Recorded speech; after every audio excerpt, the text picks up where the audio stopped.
That's right. Easy like Sunday morning. Good morning, everybody. Practice is underway. John and I will be with you with the action here. As soon as practice is over, 6 games this morning. Glad you're with us. Tell your friends, share the broadcast. Do a little shopping at Inside Bowling, support the sponsors. And we, ladies and gentlemen, will get started here in just moments away.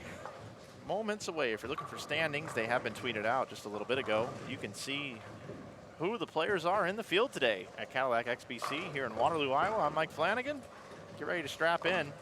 Make sure you buckle your safety belt because, oh, you never know, it might just be a bumpy ride.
They got purple for us again today, at least. That's a good thing.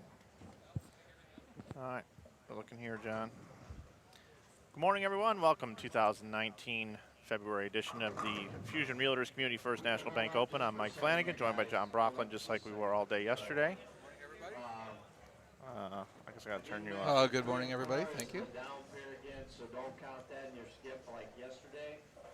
Got a final announcement coming here. That will also be our breakdown pair. We're having a little issue with 7 and 8 right now, so we will see. We have to do that, but just give us about a minute here, and we'll see what happens. Okay, so we're not going to get started yet, which is exactly what happened yesterday. It is exactly what happened yesterday. So I'm not even going to do that open. We'll redo the open. And bowler 66, the last qualifier, was stuck with weather and couldn't make it, so alternate bowler number 67 just walked in the door to fill his space. All right. Well, okay, so we're ready, but we're not. We have a lot of flexibility going on this morning. All right. Well, let's see. Let's just check on the chat. Let's just get in the chat and. Good morning, everybody. I don't even have us centered up here. First question I see is how many do they cut to after the cashier's round? They're bowling 6 games this morning, and then the top 10 after those 6 games go into a modified stepladder format. Oh, thank you. Look at that fun thing we just We got. have lane assignments that have just been handed to us. That's great. Look at this. I'm going to get myself all broadcast ready here. So the tournament leader going into today was 284 over. Logan Williams, followed by Michael Martell at 215 over. They were the only ones who averaged over 230 yesterday. The cut number was plus 18. Okay, we are going to switch those guys over to 3 and 4. So 7 and 8 will be the dead pair now. Don't count that one, but you will use 3 and 4. And we got to give those guys a little bit of time here on shadow balls, but the rest of you will go ahead and let you get started with your competition. Thanks, guys. All right, I guess we can start the broadcast. Okay, again they now. had to move 7 and 8 down to 3 and 4 because of a mechanical issue. So the bowlers are moving all to the right today.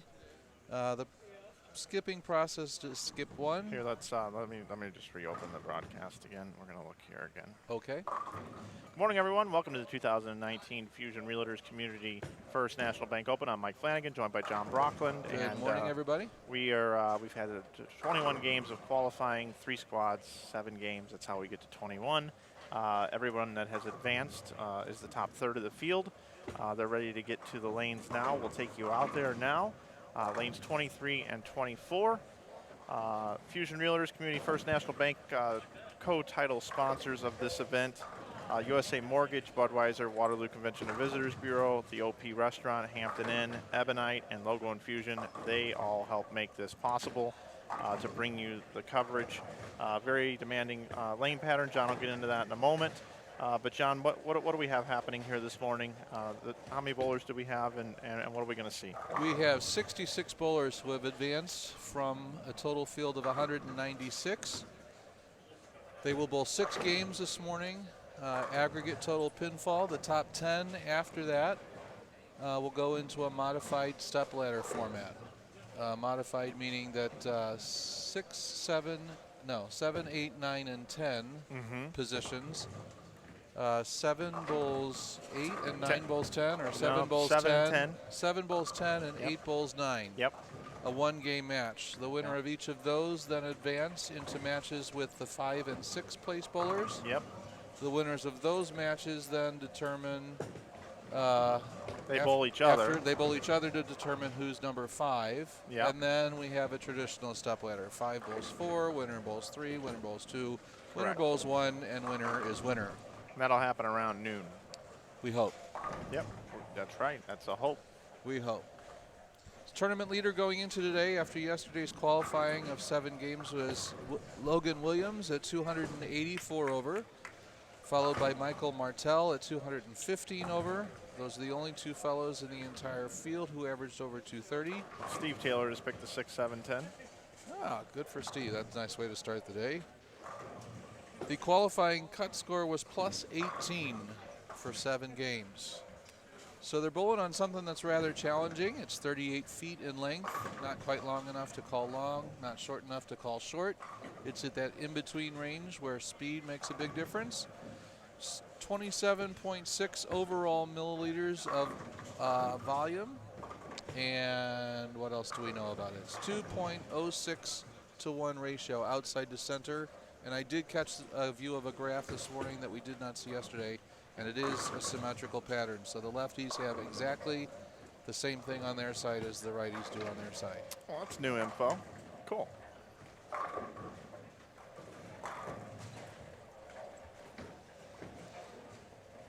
We treat Saturdays as a talk show around here with all the qualifying games.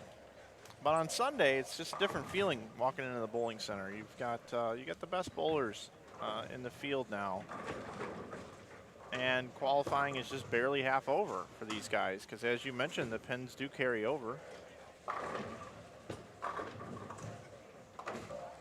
We're in Waterloo, Iowa at Cadillac XBC Bowling Center. We go to Maple Lanes most of the time, but the sister center here gets the tournament now. Also had it last February where Nick Pate won.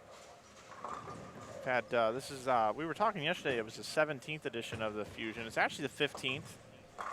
Joe misadded when he was making the first announcements, and we stuck with it all day. This is the 15th edition of the Fusion. 4 of them have been won by 2 people, Casey Murphy and Tom Hess have each won 2 each. So that means there's 11 left, and the other champions are Matt McNeil, Derek Sapp, Nick Heilman, Jason Poley, Matt Smith, Steve Keeler, Dave Barris, Vince Biondo, Chris Pearson, and Nick Pate.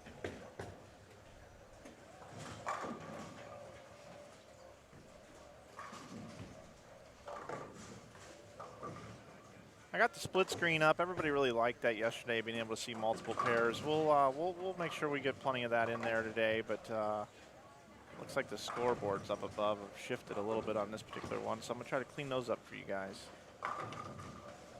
And thanks for raising a good contextual point there in the chat. Everybody is chasing 10th place. So 10th going into today is plus 134, which really with 6 games to go is not necessarily out of reach for anybody. They'd obviously have to really put up a strong block if they're coming from the lower portion of the cashier's round, but it's not out of the question, not impossible. If you can do it with a pencil, it can happen.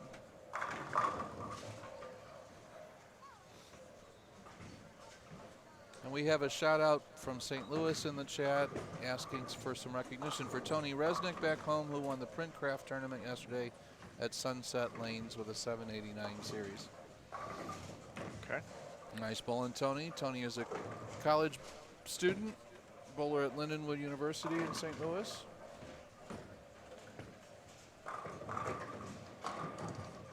Nice to see a lot of hometowners in the chat this morning.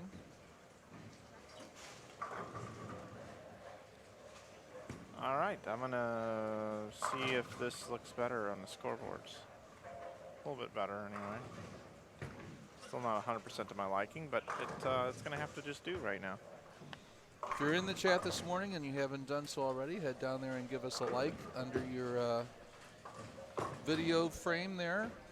And a subscribe if you haven't done that yet. We appreciate it. Yeah, we got almost 13,000 subscribers to the channel. We've been active on the channel for about 5 years. Also, over on our website, we do sell merch, and you can save 15% with coupon code YouTube. And also, this weekend only, we're doing a special $5 dog collars and $5 ball cups.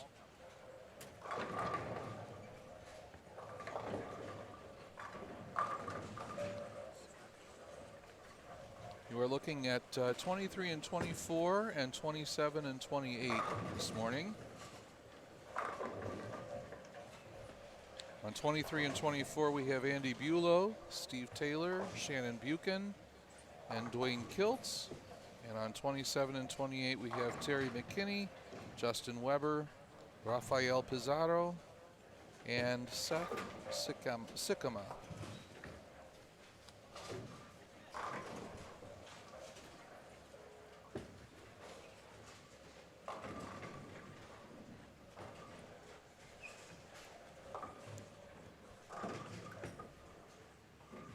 got a lot of RMU bowler fans here in the chat. Let's see, I'm going to try to get a little caught up here. Hello to Robert this morning, Mike Pate.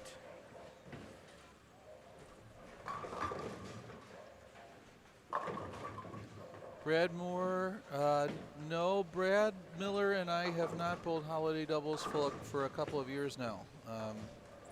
It's a tournament that we've liked for a long time, but in the last couple of years it's been something that didn't fit into either of our schedules in the way that we would like it to. So we are more than likely not going to bowl this year either. Good morning to Medic Ken, Ricky Kilgore, Chase, Stephen Lane, Jeremy Smith, Tim Foy, Mrs. Dirks,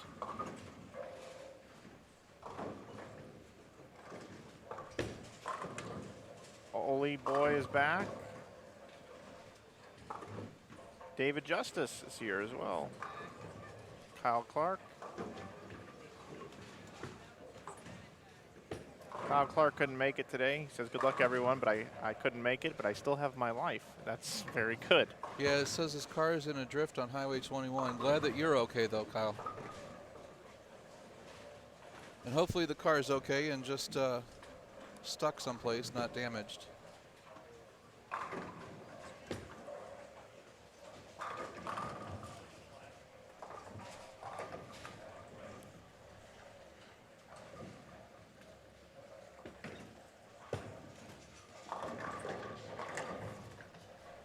Six games for you. It was 7 yesterday. They make it 6 on Sunday, just so we're used to saying game 1 is 7, game 2 is 7, game 3 is 7 all day for 21 games, 18 hours of commentary. And they throw us a curveball come Sunday morning just so we, just when we get in the groove of saying game 1 is 7, now we're going to say game 1 is 6. So we had 7 people average over 220 yesterday. 7 of them, huh? 2 averaged over 230, and our tournament leader averaged just over 240. The rest of the field, pretty moderate scoring pace, I would say. So the pattern was pretty challenging yesterday. Scores might be a little higher today because you've got everybody's got 7 games under their belt. They've had the opportunity to do the trial and error piece to solve the riddle, so to speak. And typically when you have most everybody playing the lanes the same way, or at least correctly, your scoring pace tends to go up a little, so we might see that. Oh yeah, we're seeing it on 23 and 4 for sure. Strikes galore over here. John, I just had an interesting concept. Just came up with something that I think you'd like right now, and I definitely would like this. What's that? Why do formats have to be determined before a ball is thrown? Why couldn't they just determine formats? Like, I get determining qualifying, that everybody needs to qualify the same way. But wouldn't it be great if the tournament director took a look at the standings and said, based off of what happened in qualifying, this is what your format's going to be the next day? Because I think I've come up with a pretty nice format based off of what you had said. You said that how many guys were averaging over 220? Was 7. 7, right? Okay, so, and then 2 guys were 200 or more over. Yep. So what I think should happen is we should just come in this morning, and we'll start with the championship match. And the 2 guys that are 200 over obviously should bowl for the title. And we just have them bowl, and they determine first and second. We start the day out like that. And then what we would do is we would then take the guys that are all averaging over 220, which is 5 more, and they would just all bowl, a couple of games or something like that, eliminate a couple of them or something like that. We'll just have 5 of them bowl across 2 pairs. We'll have 2 guys get eliminated, then 2 get eliminated. We'll figure out who's 3rd, who's 4th, who's 5th, all the way down to 7th. So you would have people as upset with that. Oh, yeah. As you would, like, say, for example, if you're having a raffle. Sure. And you draw the 5th place winner first. Yeah. Yeah. You have a lot of upset people. Well, if you limit the championship match to 2 guys. Yeah, but the thing is this, John. If everybody wants a chance at that title. If they would have went 200 over, then they'd have got the bowl. They didn't do it. Well, then the tournament should have only been 7 games yesterday. Even better. And there's no point for us to be here this morning. That's my point. Even better. That is perfect. So, and then just everybody else, you know, they could come in and bowl a 3-game sweeper or something to add some more pins, and then they could pay out that way for the difference in each spot. That's 20 or 30 bucks. So what you're really saying is you should have a tournament where everybody bowls 7 games of qualifying on Saturday, and that determines who wins. But as a bonus for participating, you get to come back and bowl 6 more games for brackets or something on Sunday. Right, that has no meaningful purpose whatsoever. I think, you know what, I'm going to suggest that format change to Joe, and we'll see what. Yeah, if I was the tournament director, I don't think I would go for that. What does everybody in the chat think? We did have one 300 yesterday. It was Andy Mills. We actually captured it.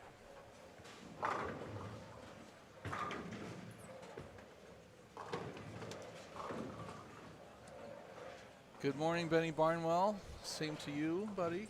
Hope you're having a nice day. I'm hoping Tom Hess makes the top 10. Ron Roberts, he's a class act.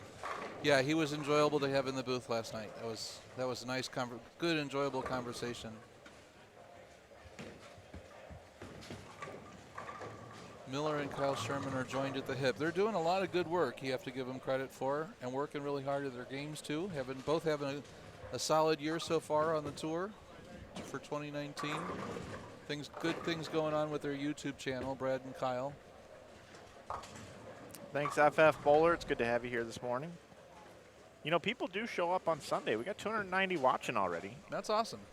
Do us a favor in the chat, and if you've never joined the chat before, just at least do this for me. Would you mind going in here and just typing where you're from? I'm interested to know where everybody's from. Yeah, there was some of that at the very outset if you scroll back, but. Yeah, tell us where you're from, everybody. Let's just type that into the chat. If you've never typed into the chat before, figure it out and tell us where you're from.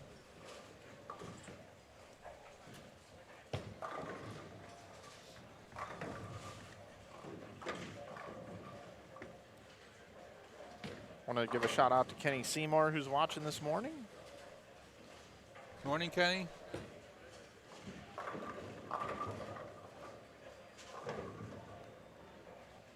Cody, we're just in game 1, but I think we have the front 6 twice here on 23 and 24 on the left side of your screen.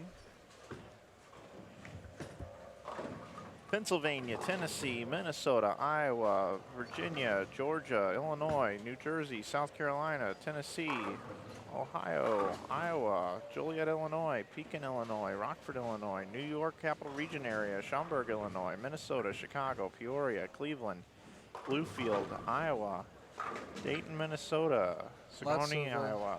Lots of Midwesterners. Wisconsin, about 5 minutes down the street in Waterloo.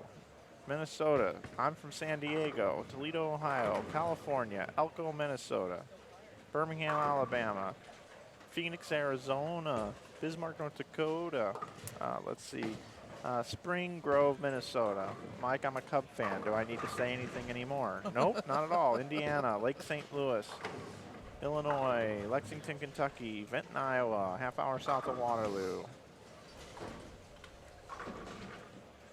Sandpoint, Idaho, London, Ontario, Canada, Key Largo, Montego, baby, why don't we go Jamaica off to Florida Key, little place called Little York, Jersey, North Carolina and Indiana, Indianapolis to get away from it all, Nashville, Tennessee, Wetumpka, Alabama, San Francisco, California, Lowell, Indiana, Martinsville, Virginia, Winona, Illinois. Thanks, everybody. We got a diverse group here. We got New Jersey, Woodbridge, yeah, New Jersey, got some Waterloo locals. Great, great. I appreciate that. It's nice to know where everybody is. Steve Taylor's run ended, unfortunately, after the front 6. Andy Bulow's got 7. Sure does. We were talking about him this morning. You were telling me how you crossed with him before, and we're really impressed with his game. The very first Fusion I bowled, I crossed with Andy over at Maple Lanes. I do need to make a public service announcement as well, just to warn everybody, in case you guys all freak out. But we got everything fired up this morning, and everything was working just perfectly great. I mean, I actually looked at John. I said, man, when everything goes great, you're ahead. There's another strike for Bulow. But all of a sudden, they had a power outage 5 minutes before they started practice. Yeah, it was a little scary. And we had to I mean, everything up here is power related, so we had to completely restart. So for some reason today, because we have had one power outage already, You're afraid of another? Oh yeah, for sure. If the stream goes down, everybody, just so you know, it'll take between 5 and 10 minutes to get everything back up and running appropriately. But we'll be right back here, so just refresh every minute or so, and don't freak out and type in, what happened? Oh my God, what's going on? This stream sucks. You know, all that kind of stuff. It's just not going to be necessary today. Just know that there's a lot of cold weather up here. Yeah, we freezing had rain. some ice rain last night for a while, and it's probably weighing on some power lines and things. Yep. So hopefully the temperature will go up and we'll get some melt, and no more issues today. But not too much melt, because we don't want the roof of the bowling center to be compromised. Hey, we got a observation here in the chat, because that's how good they are and they're paying attention to what's going on here. Bulow does not have the front 8. He had to open in a second. Oh, he did. Thank you, Nathan. I'm gonna walk the building and see if there are any strings. People are asking, so I'm just gonna look and see if there's front anything here. Might be something on 29 and 30. I see a 4-bagger stretch into the 8th, but I don't know what preceded it.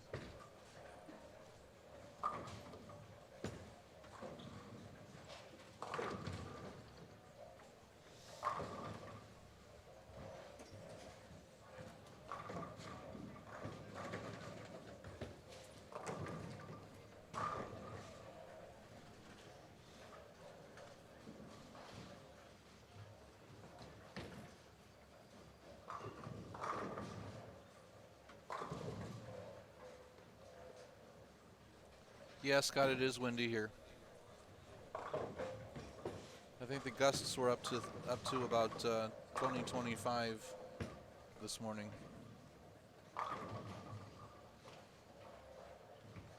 No booth cam yet today. We may have that later.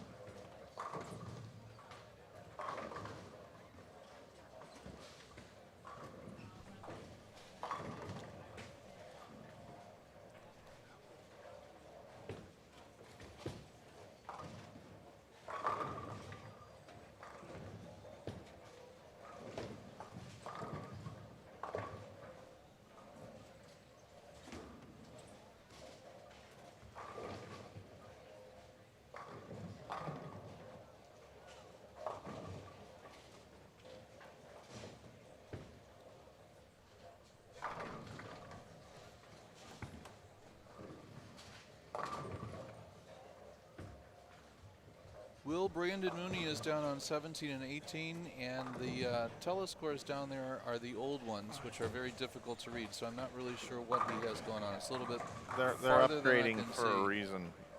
They're really bad. No 300s this game. Walk the whole building, no 300s. Tell you what, though, when you walk the building, you get really cold.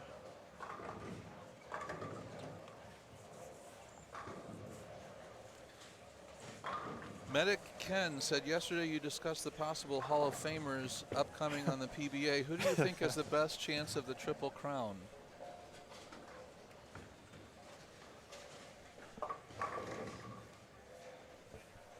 A little more help with the question. Lead the witness a little bit here for us, please.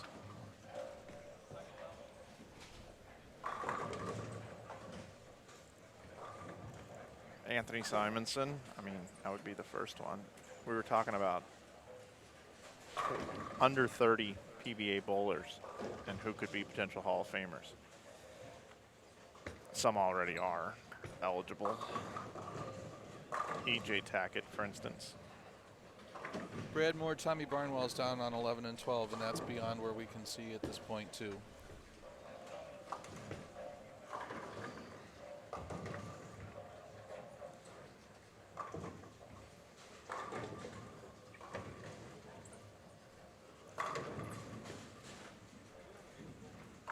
I did see a comment in the chat as well. The PBA Indianapolis Open is today. The Go Bowling, sorry, Indianapolis Open.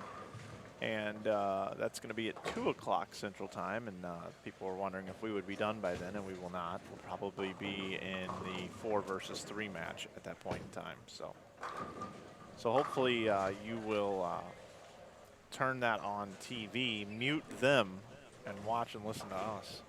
Yeah, because you can hear Randy every week now on Fox, right? Yeah, and we're only 4 or 5 times a year, and John and I have actually never spent an entire weekend together streaming a bowling tournament, so why not keep trying it out here? Robert, yeah, a win by Norm Duke would be a great story this weekend. He's my sentimental favorite as a fellow 50-something-year-old. If you're watching this on YouTube in the future as an archive broadcast and you think this is worth your listening time for whatever else you're doing, thanks for listening after the fact. But today there's a PBA tournament. It's the year 2019. I think that's the year we're in. It is. And this is about the 5th tournament of the season in the new Fox TV partnership agreement in 2019 here. And let's see if my memory serves me correctly. The very first tournament of the year, the first Fox broadcast, was the Hall of Fame Classic, and it was won by Bill O'Neill. It was followed up the next week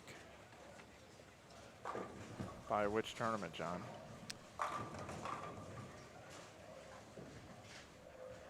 This is the wonder of the internet here in 2019 for a 55-year-old memory. Was this the Buttriff week? I'm pretty sure it was the Buttriff week, because he had led 3 tournaments in a row dating back to last year. He had won the U.S. Open, or he had led the U.S. Open and lost to Dom.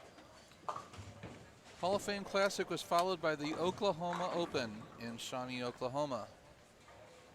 And the winner of that event was, I believe it was Buttriff. I'll tell you in 2 seconds. I'm actually going to go over to the PBA's Instagram account, believe it or not.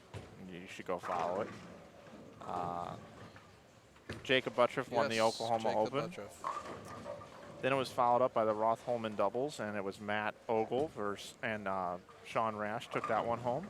Over Brad and Kyle. And then Dick Allen won the Lubbock Sports Open. And then the CP3 happened, and Mookie Betts and Tommy Jones won that, but it wasn't a PBA title or anything. Then the TOC, Belmo won his 10th major and his 3rd Tournament of Champions. Yep. And then the Players' Championship was won by Anthony Simonson. So today on the show, we have Belmo leading going in. He's the #1 seed, followed by Norm Duke. Tom Doherty. Wes Malott. And Rhino Page. And that's all today on FS1 at 3 p.m. Eastern. So Norm is the 2 seed, and that's what we were referencing. So.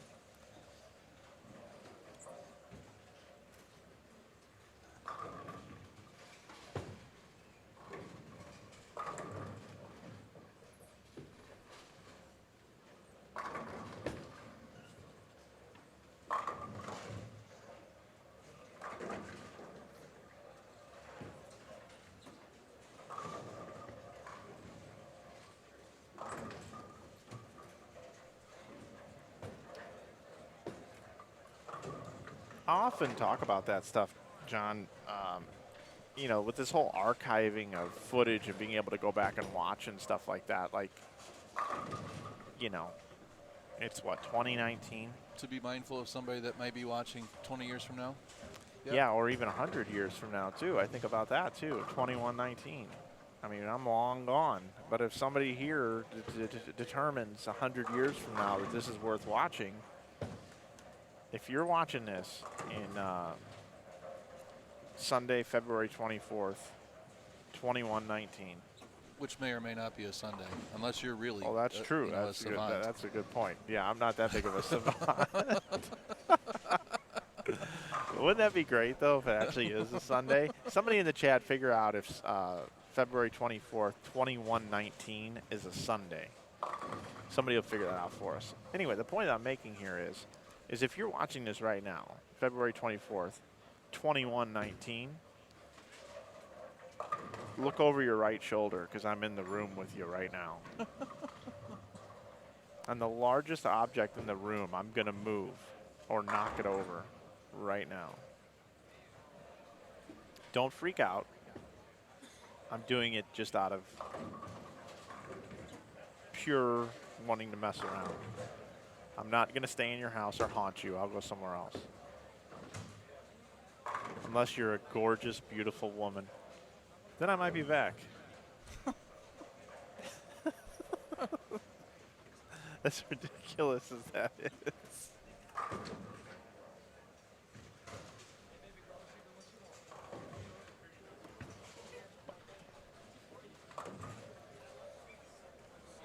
Well, a pair of 240s and a pair of 220s on 23 and 24.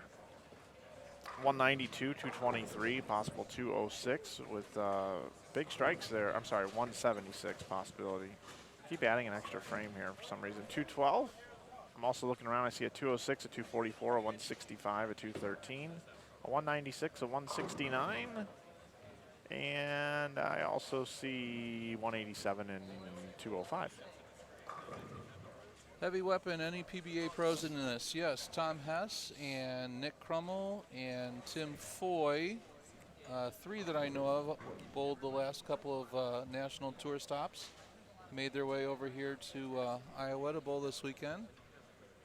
Some before going to Jonesboro for next week's tour stop. There are several other participants in the field that are PBA members. Regional players, Dave Barris, multiple regional titleist. Yep. Steve Taylor, multiple regional titleists, many, many more. If I start listing them, we'll run out of time here. Waiting for the players to hustle and bustle around here.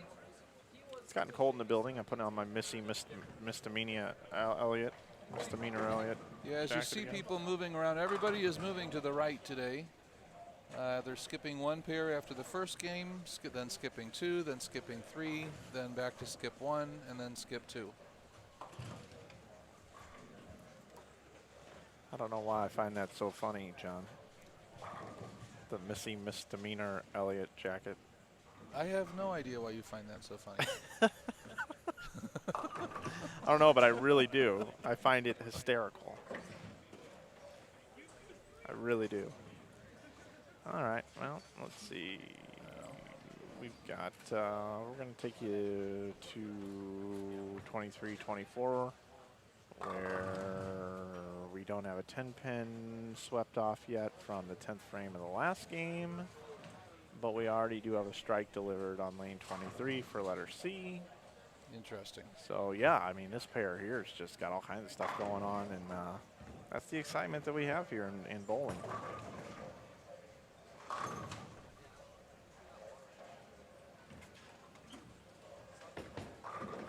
Soda rules, thoughts on two-handed bowling, and is it fair to the rest of the field? If you can do it, you should. 21-19, February 24th will be a Friday. Thank you, Thomas.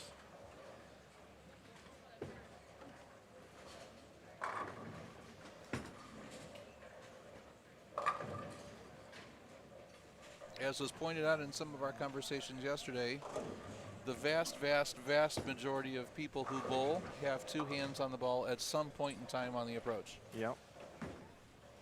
Those that keep two hands on the ball longer, more power to them. If they can repeat what they're doing, be effective and accurate, and use that extra power efficiently, more power to them.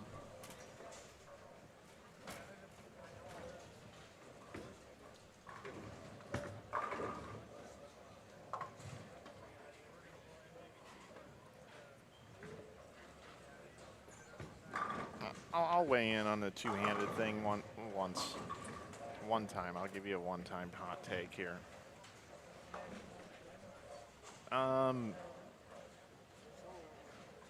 Different styles and different deliveries to the line have been controversial over time. But the trump card in the whole thing is repeating whatever it is that you do over and over again. Yep. Which is speed, target, and consistent revolutions on a bowling ball with consistent tilt. And then you have to be able to mentally know the equipment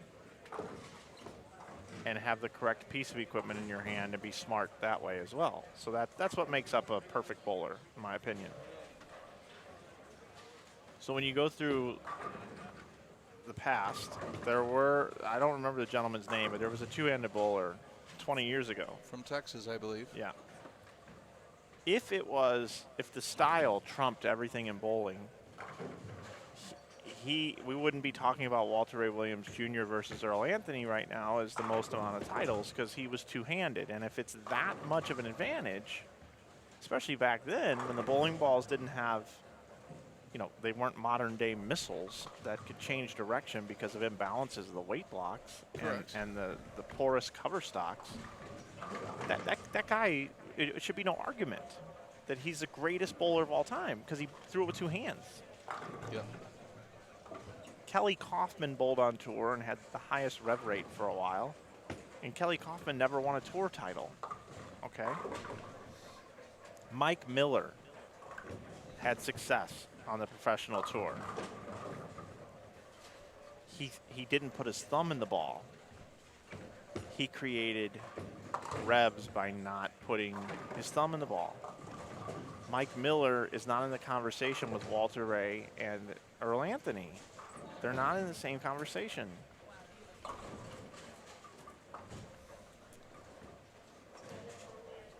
Two-handed bowling became a craze, a popular thing to do in bowling, so there's more of them now.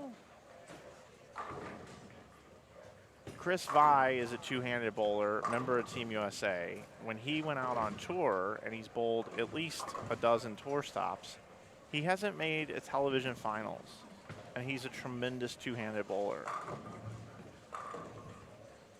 He should be making every show if it's that dominant and if it's that much of an advantage. Brian Valenta should be Hall of Fame eligible by now because he's two-handed. Plain and simple. Right? Because it's that much of an advantage. Nobody has a chance against this, right? If the style itself was, yeah.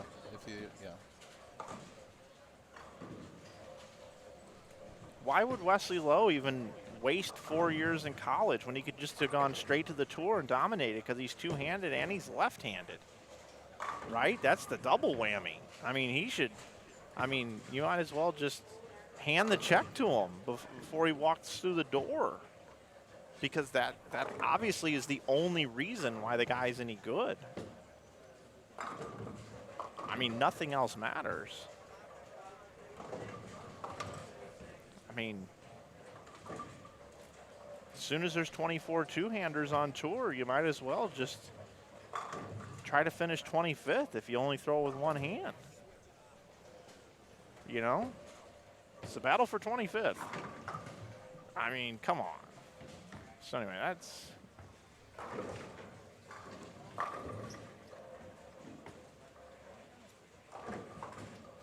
I mean, when Roth and Weber were bowling in the 80s, did people say you need to limit how high your backswing can be? They say, oh God, their backswing's up over their head. That should be illegal. It's got to be under the shoulder, like a high stick in hockey.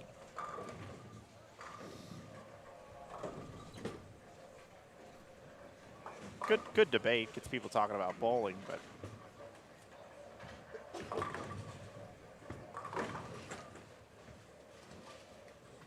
they're just good. And because bowling's such a great sport and it allows you to be able to do well with all kinds of different types of styles, watch the tour today. Norm Duke is going to be playing very straight, and Jason Belmonte is going to be high rev rating it, and they're going to be bowling for the trophy, potentially. And Tom Doherty doesn't put his thumb in the ball. Right. Wes Millat throws with one hand with a high rev rate, and Rhino Page is left-handed. Yep. And oh, by the way, there were a lot of other people that entered the tournament this week that are really good at throwing it two-handed and didn't make the show. Absolutely. And Norm Duke, piping it up 7 or 8, made the show. Which is 1 out of 75 things in his toolbox of tricks. So the folks that started on 19 and 20 are now on the left side of your screen on 23 and 24. They are Ryan Burks, Dan Hansen, Don Breeden, and Ryan Lakota. And the folks that were on 23 and 24 game 1 are now on the right side of your screen. Andy Bulow, Steve Taylor, Shannon Buchan, and Dwayne Kiltz. And as soon as we have a scoring update for after game 1 from the tournament office, we'll get that to you.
Eric wants to know, can the camera be zoomed out to see more lanes? Not really. The setup that we have here, we're kind of right up on top of everybody. I do have the split screen that I've been going to, and I can do that.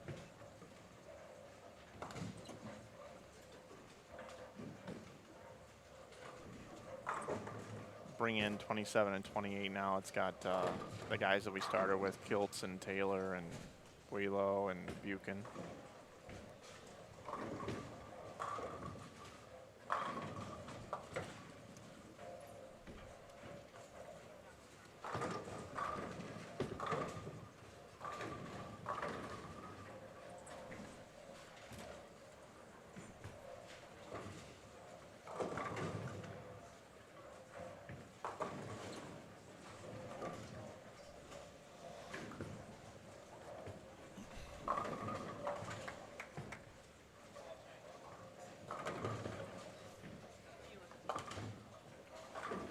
So to make the top 10 here is what we're cutting to.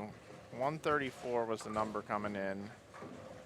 So if you divide that by 7, it's about 20 a game, right? 19 a game. So what's 19 times 6? 144. Is that right? I believe you, but I gotta check it. It's 114. 114. 114 and 134. 248. So if everything plays out statistically perfectly, 248 is what it's going to take to make the top 10.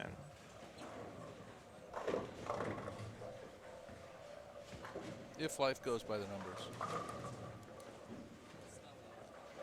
It is our second look at the pattern, so I anticipate it going up by 10%. So let's make it 272. Yep, 272. That's my prediction. It's going to take plus 272 to make it into the top 10 today.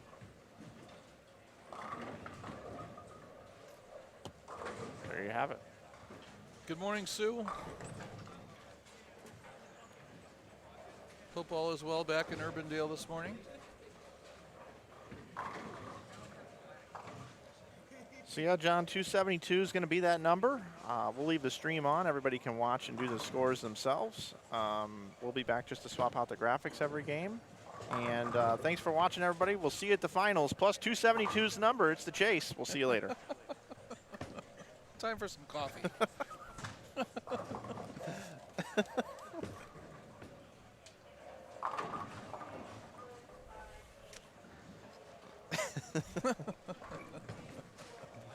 funny because that sounds pretty good right now. It does sound good.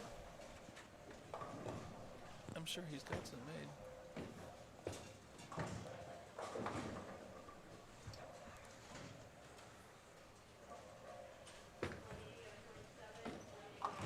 I'll get up in a couple frames and see if want anybody's some? got the front of anything. No, I just want more water. Okay. Please. I'll go make that happen for you. Okay.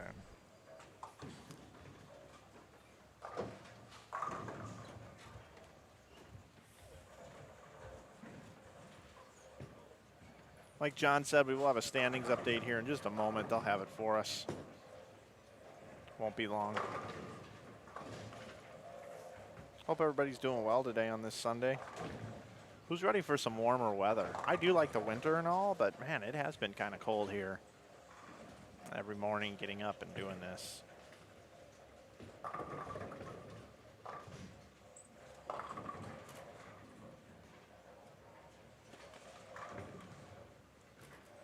$356 people watching this Cashers round.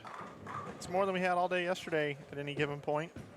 Really appreciate it. If you haven't subscribed to the channel yet, we really would appreciate it if you do subscribe. It does send you a notification that says that we're live. Although today's notification went out like 3 minutes, at least on my phone.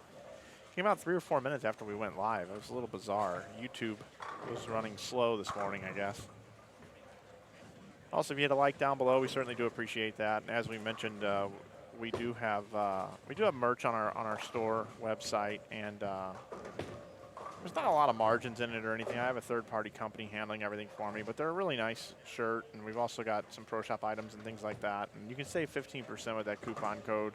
We know people love coupons, and we did just recently have to upgrade our graphics card or our camera input card, and we do have other things that I'd like to do to try to upgrade these broadcasts a little bit. So I will tell you that if you do help support our merch shop on our website, whether if it's today or down the road or whatever, I do want you to know that all the revenues that come in through that shop go towards travel expenses and upgrading equipment. The cameras that I have here, I have 5 of them. I bought them all on eBay 5 years ago, and they're all 720p cameras, and they've seen better days. The batteries on them all are completely dead, so they have to all be plugged in at all times, except for I have one decent battery that I use for my wireless down lane. But I would like to upgrade all these cameras, and I've got a camera that I'm looking at that's about $600, and I need 5 or 6 of them. So I might do that after I go do the next collegiate event. Collegiate events, they have a little more money in the budget, so I actually do generate some funds from those, believe it or not. The business model of online streaming is not one that could sustain an actual real income. It's I don't lose money doing it, but I don't really make money off of it. Yesterday, John, it was your first day. He's back. It was your first day on the job, streaming an entire day. It was. Tell everybody what you thought of that experience. I enjoyed it. There's challenges to it, obviously, to try to find something intelligent to say about what you're watching. I gave that up years ago. It's you find yourself repeating yourself a lot for the sake of people that have, just come into the chat after the fact, or after you just said something 30 seconds ago, or but it was enjoyable. It's something that I don't have a chance to do very much. Something new. Hope people enjoyed what we did, how we did it, what we're doing, how we're doing it. Yeah, and then you get people that come into the chat and they start typing in profanities, and you have to ban them.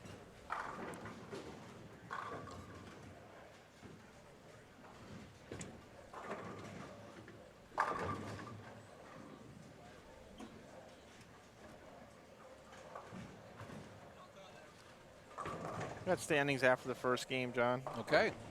Logan Williams still leading. He went from 284 to 305. So he shot 221. Michael Martell went from 215 to 262. That's a big game. Brandon Biondo said, hey, I was at 164, everybody.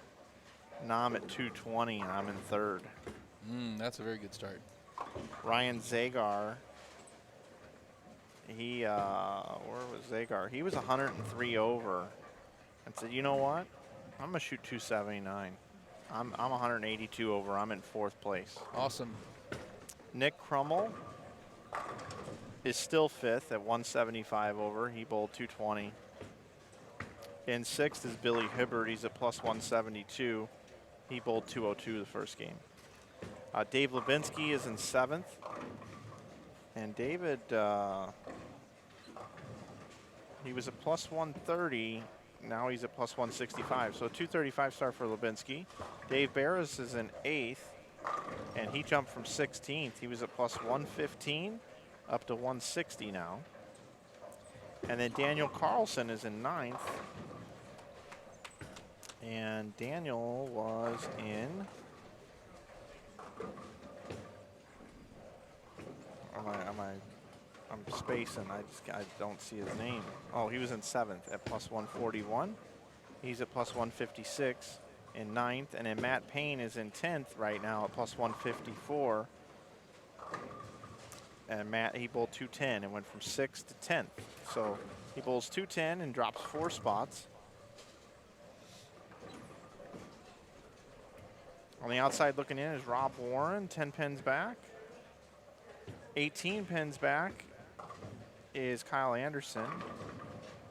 19 pins back, both Brandon Steen and Brian Halen.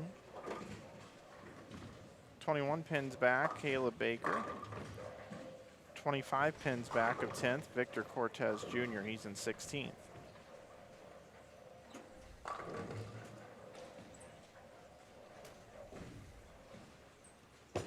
Tom Hess was in 27th position. He's in 29th now. He bowled 215 or 211.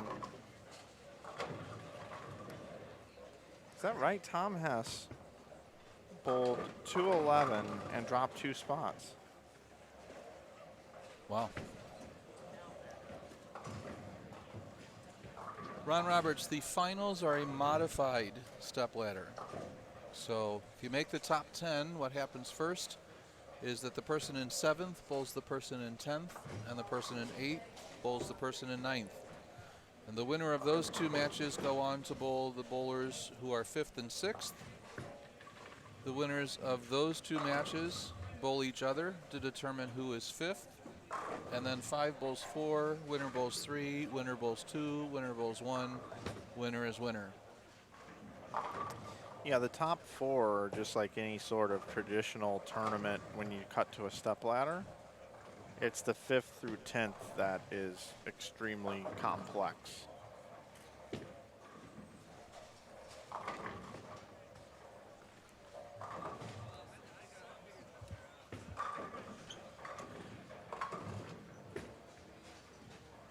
Thank you, Mrs. Dirks, for answering the question about the fellow in the hammer jersey. That is Dwayne Kiltz. Sure is. He's bowled for the title here, but wasn't able to get it done. I forget which tournament it was, but he lost in the final.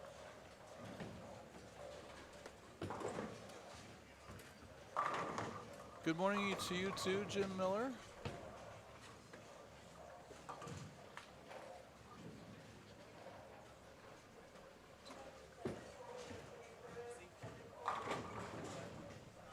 Also, with the sponsors, Logo Infusion's running a special for GIBA bowlers and fans of watching the stream. GIBA 2019 saves you 20% at Logo Infusion. Also, Ebonite is the title sponsor of the Greater Iowa Bowling Association events. Joe and his family run these 2 Fusion events, but they also run monthly tournaments at giba-bowling.com. So make sure you support the Ebonite brands. Consider Ebonite on your next bowling ball purchase. They sponsor these events because they want to see bowling grow. And there's a lot of options when it comes to bowling ball companies, but here in the Greater Iowa Bowling Association, because of the sponsorship, recommend Ebonite International and their 4 brands.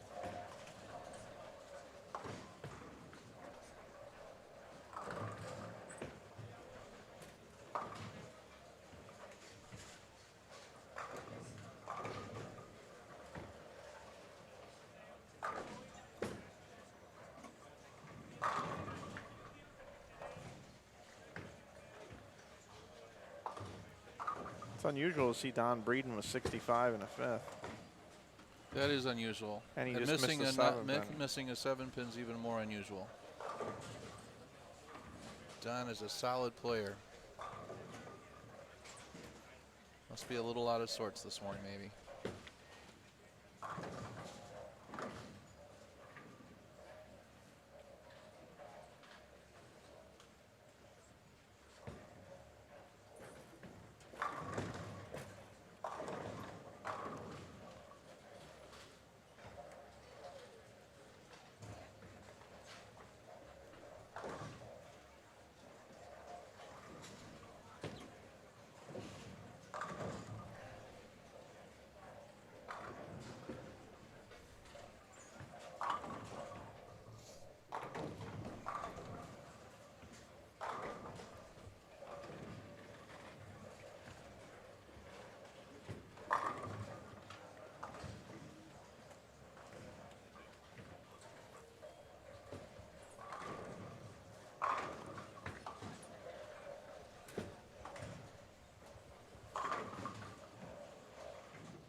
Credo, if that winner is a good ball for you and you want something for fresh, try that winner solid. It's even smoother.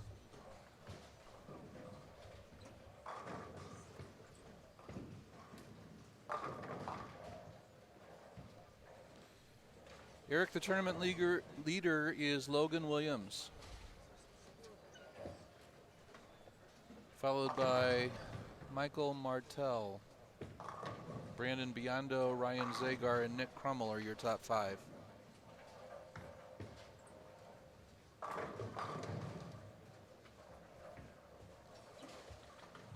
Halo Pearl is looking really good. I've had a chance to throw it a little bit this past week before I found out that I need to take some time off of bowling because of my shoulder. It's got a very nice round shape off of the spot.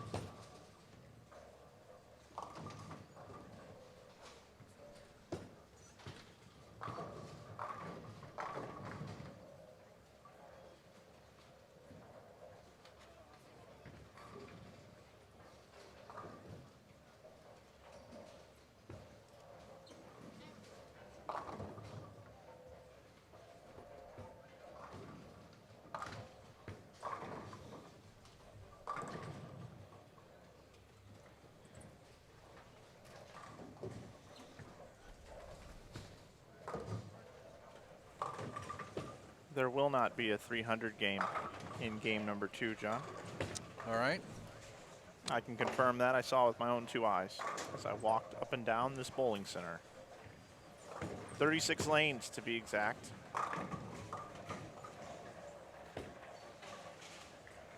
Got in about 100 steps.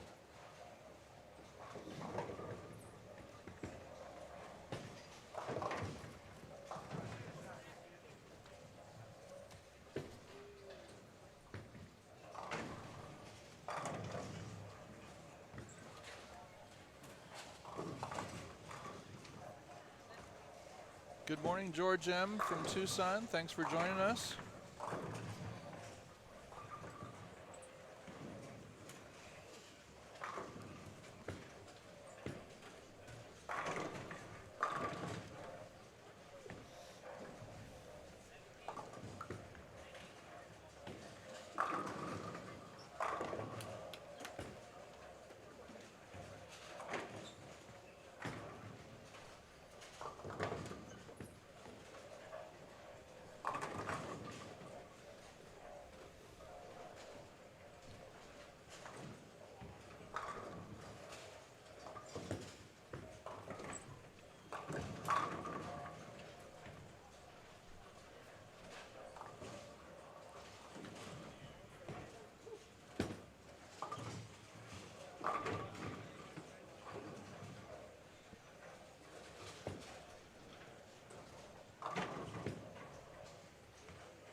Wouldn't it be amazing if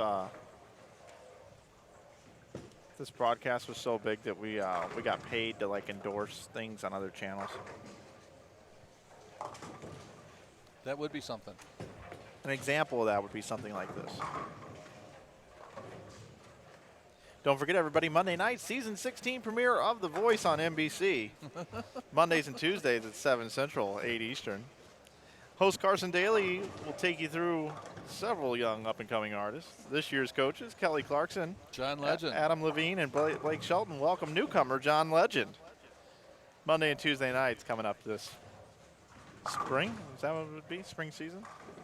Yeah.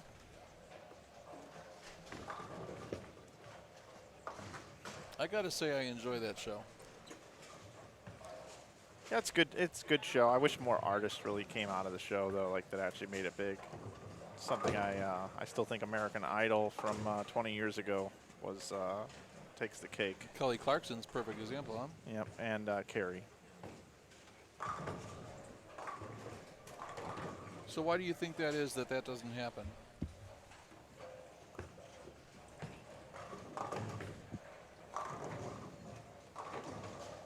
Oh boy, man, I don't even know if I want to get into it. It could be a 30, 40-minute dissertation about all this because I do have strong beliefs behind it. I guess I'll just say this. When American Idol came out, American Idol was the only talent singing show in the country.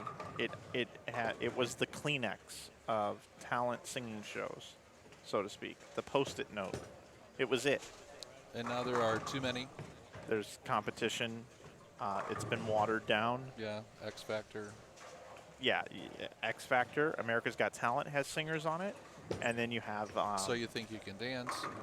There's just all these different. There's just all these different singing shows that are out there. CMT tried one. Like there's just a bunch of them. So it gets watered down, and that's number one. Number two is you back then you needed an outlet to be noticed, seen, recognized.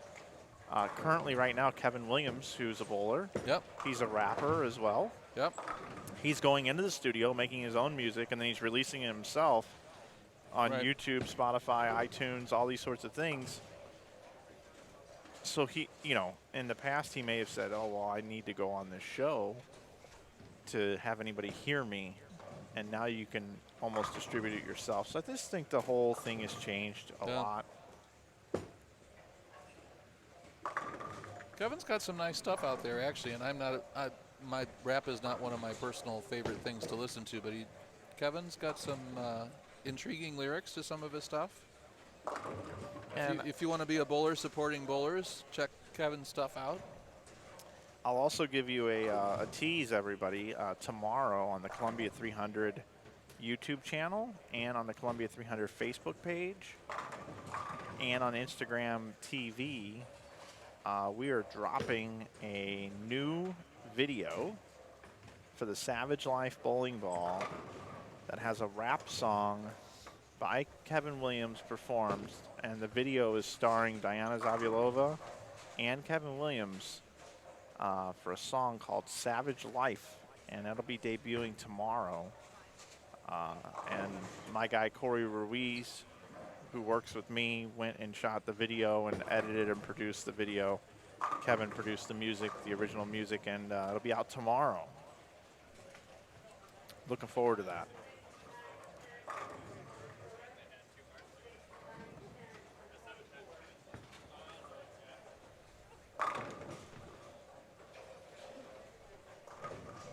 It's a good shot on 23. Yeah, coming to the end of game 2 here.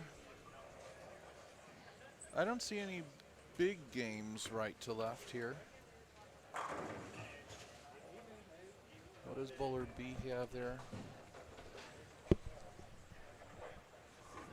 240 left? 240. 241, I think. That's about the best we can see within eye distance here for these 50-something-year-old eyes.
got game number 2 finishing up on the left. Game number 3 just getting underway on the right side of your screen. Tim Foy Jr.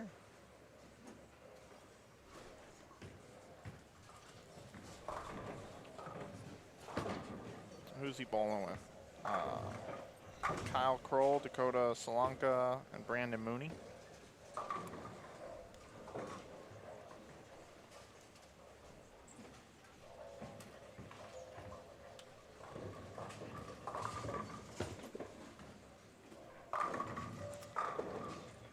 By the way, have I mentioned that I hate Facebook?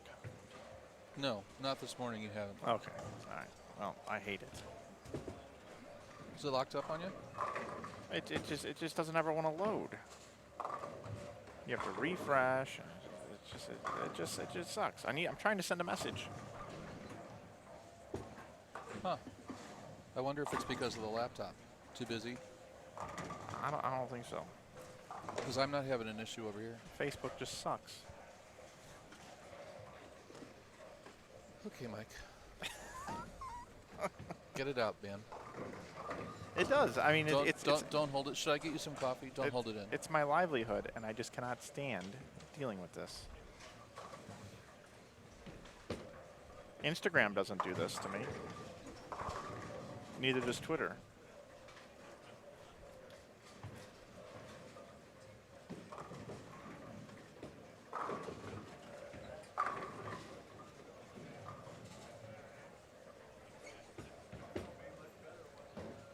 Slim, the ratio for this pattern is 2.06 to 1. It's 38 feet long, 27.6 mils of overall volume. And it is symmetrical side to side, so the lefties have exactly the same thing facing them that the righties do. Don Breeden's having a hard time to get the ball going through the pins correctly today. That's about the 8th flat 10 pin I've seen him leave in 2 games.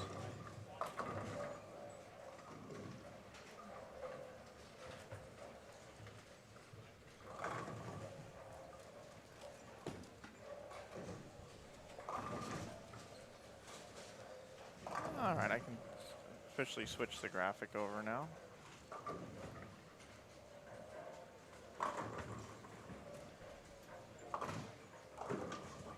While we wait for 23 and 24 to come in, Mike and John here with you.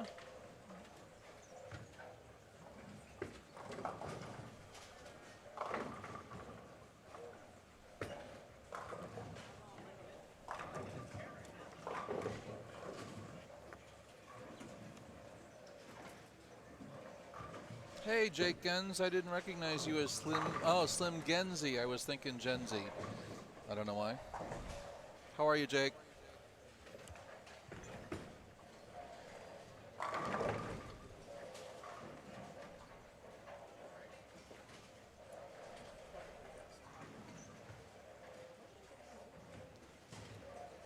Lots of conversation in the chat this morning about bowling balls cracking.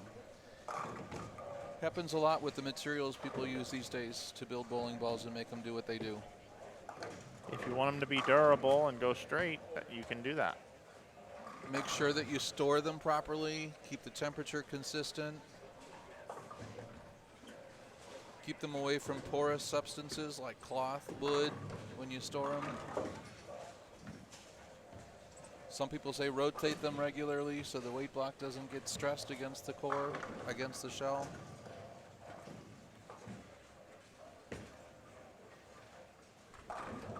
Take good care of your stuff. It'll last longer. We have Kenny Calkins III,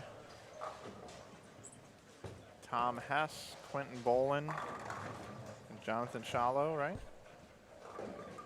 Josh, thanks for the link to one of Kevin Williams' songs there.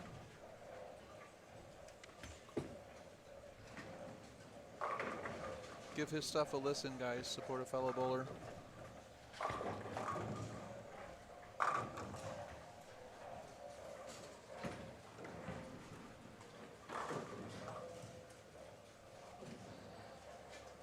Yeah, Joe, out of the garage unless your garage is climate controlled. Out of the trunk of the car.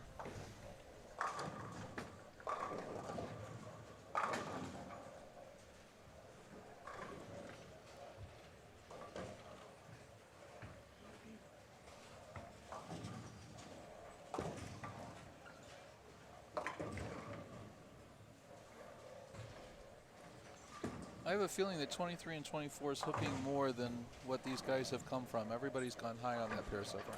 Seems like there's Tom Hess went Brooklyn, chipped a 6-pin. more friction on the right side, that's for sure. Yeah.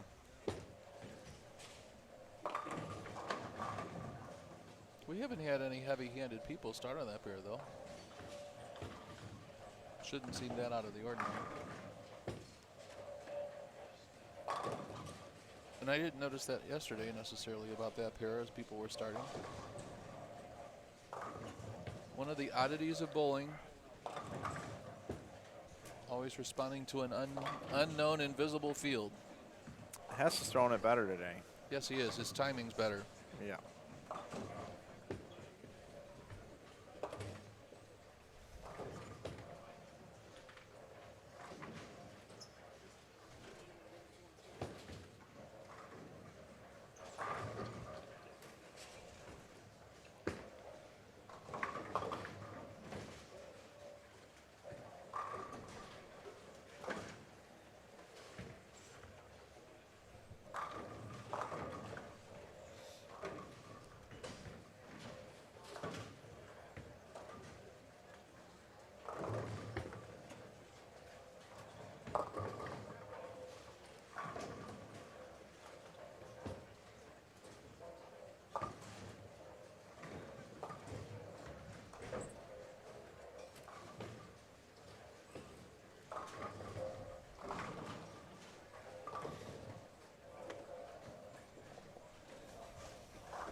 What time did you say the tour is on today? 2 Central, 3 Eastern. 2 Central, 3 Eastern. Credo.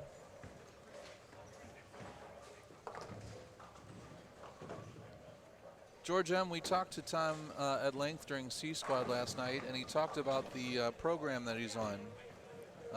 Yeah, Heather D'Erico, bowl fit. Yes. And what? Optima something or Oliva? Some sort of 110 calorie meal that he eats twice a day, and then he has one meal however he wants basically, and it keeps him around 1,100 calories for the day. Yeah. Lost 30 pounds in like the first month. Then he said it was challenging when he was going out to collegiate tournaments watching his daughter bowl because the parents make amazing cookies.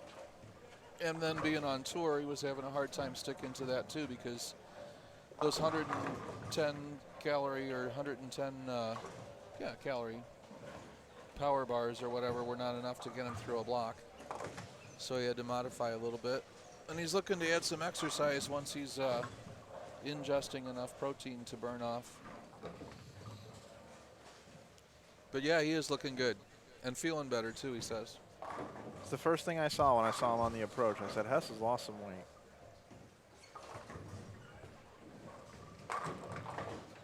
The up-to-date scores are on Twitter. I haven't verified that, but that's where they should be. I do assume that they're there. I'll look That's right where now. we were putting them yesterday, or that's where the tournament office was putting them yesterday. We presume they're doing the same.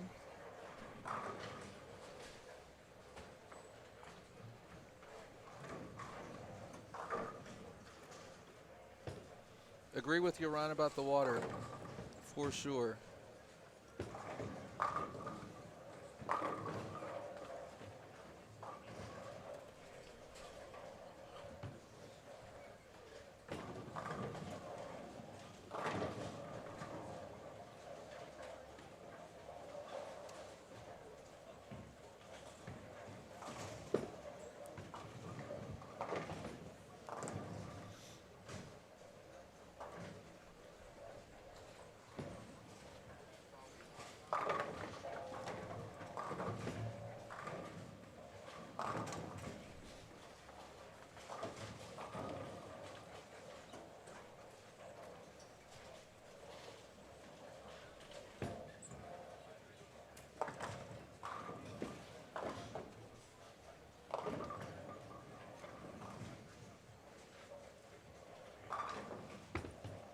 Uh-oh. Held. Thought it was going to hook. You thought it was going to hook? Well, he's got friction on it. I don't know what ball it was that he threw, though. That might probably a spare ball.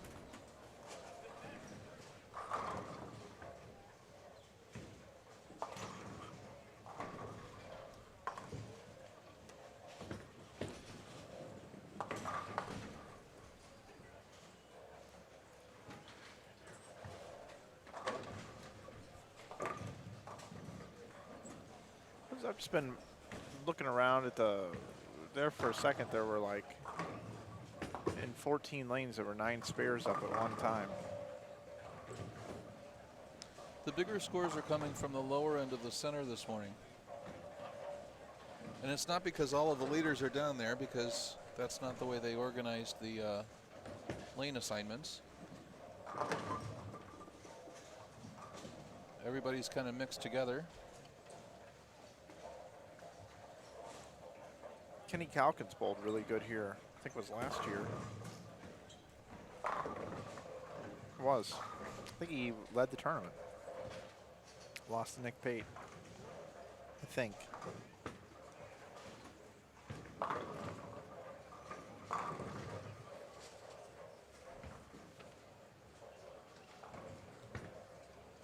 Are the lanes going to be re-oiled after the cashier's round? I No. don't believe they do. No, they don't.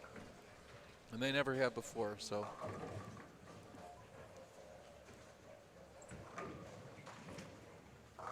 Welcome back into the chat, a nostalgic Filipino-American. Good to have you with us this morning. That's the gentleman that said that I reminded him of Bo Burton last night. Yeah. Got to give that guy a shout out. Genius, the man is.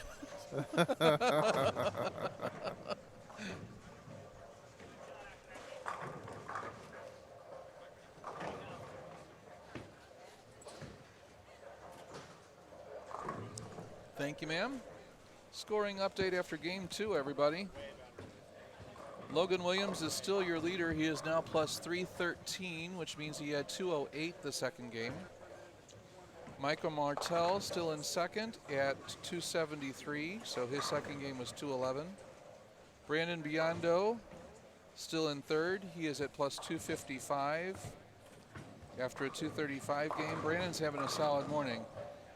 Up to fourth is Nick Crummell at plus 221, so he had 246 last game. Dave Barris is in fifth at 195. Matt Payne at 179. Ryan Zagar at 177. Ryan had a tough game there at 195. Rob Warren in eighth at 177. Billy Hibbard in ninth at 167. Dave Lubinsky in 10th at 165. So 165 is the number, the target number at this point after 2 games. There are 1, 2, 3, 4, 5, 6, 7, 8, 9, 10, 11, 12 more people within 50 pins of that right now.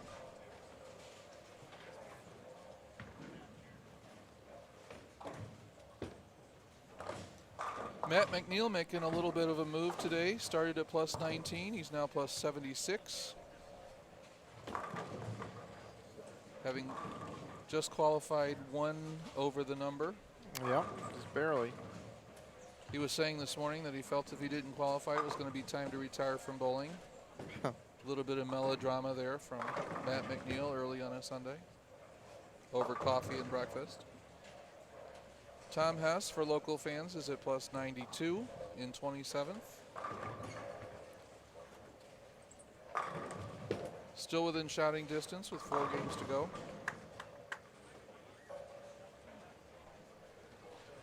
And as Evan S. is talking about in the chat, there were a lot of people yesterday that wanted to see me shoe up and bowl in this tournament. And after talking to Joe and realizing that, you know, me not only winning the tournament, going away by, you know, a couple hundred pins because of the way that the pattern matched up so well to my game, potentially leading the tournament by over 500 pins. We just didn't think it was good for the overall betterment of the tournament, so I did not bowl yesterday. But thanks for thinking about that.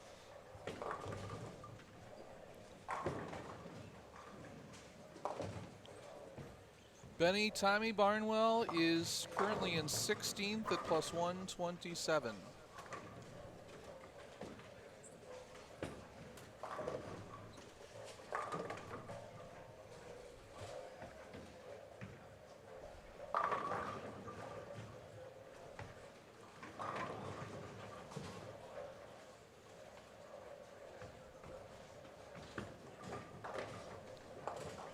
Keith Shannon Buchan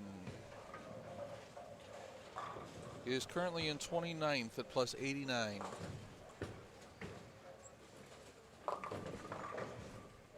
Brandon Steen is in 18th at plus 115. Yes, and thank you very much. Ditto that for his sponsorship.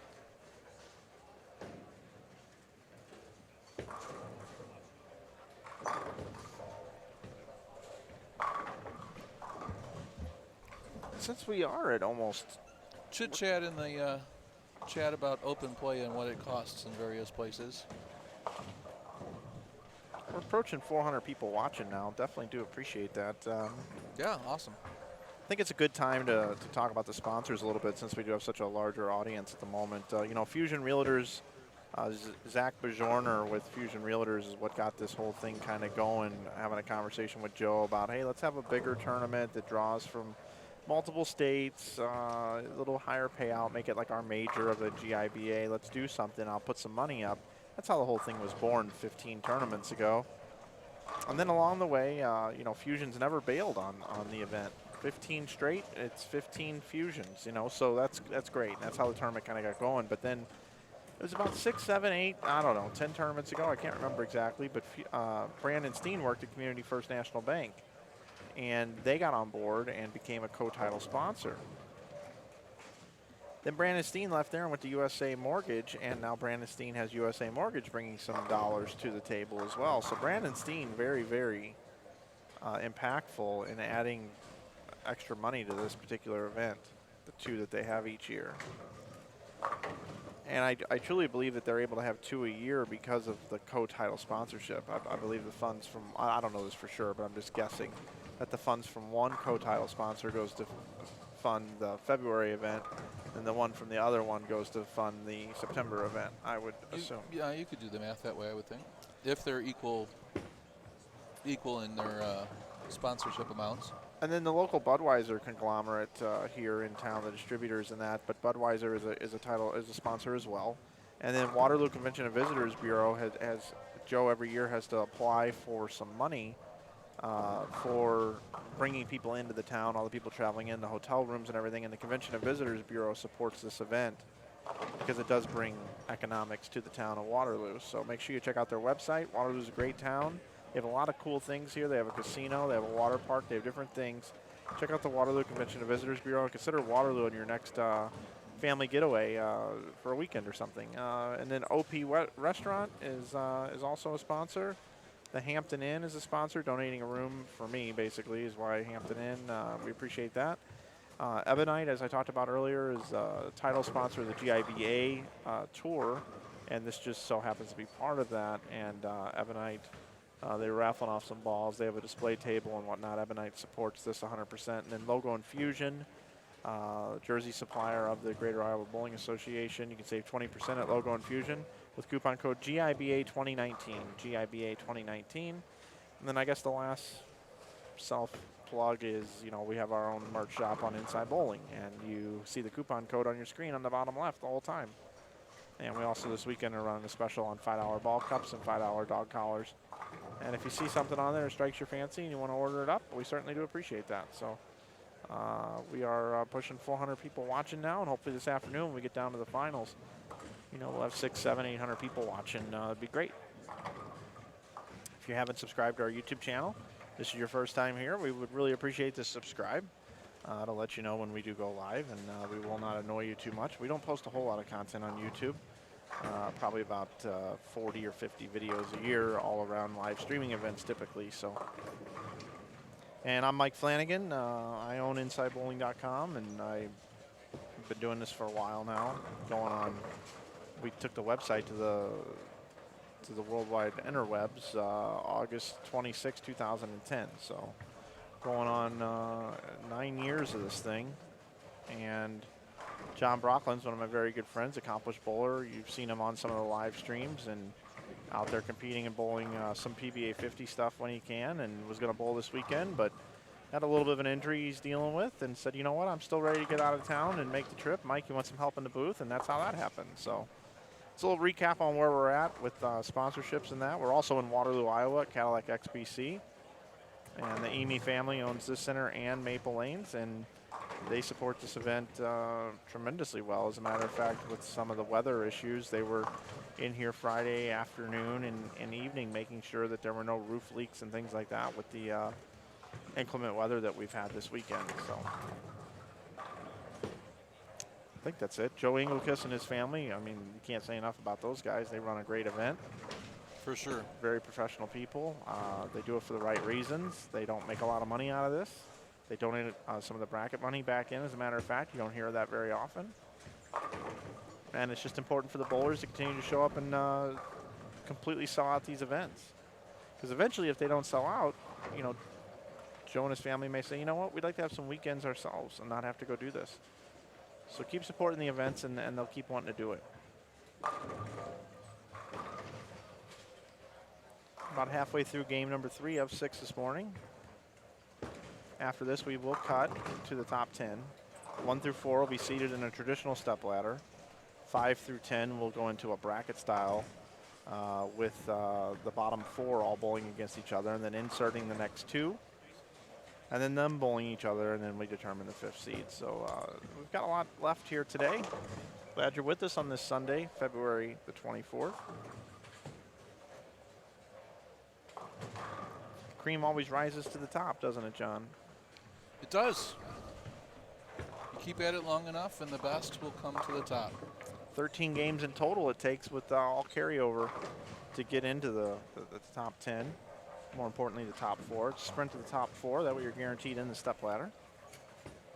There is a bit of a waiting period as well, though. If you're the top seed, you may have to sit for 2.5, 3 hours before you throw a ball, waiting for all the stepladder stuff to play out. Always an interesting mix and situation that happens here.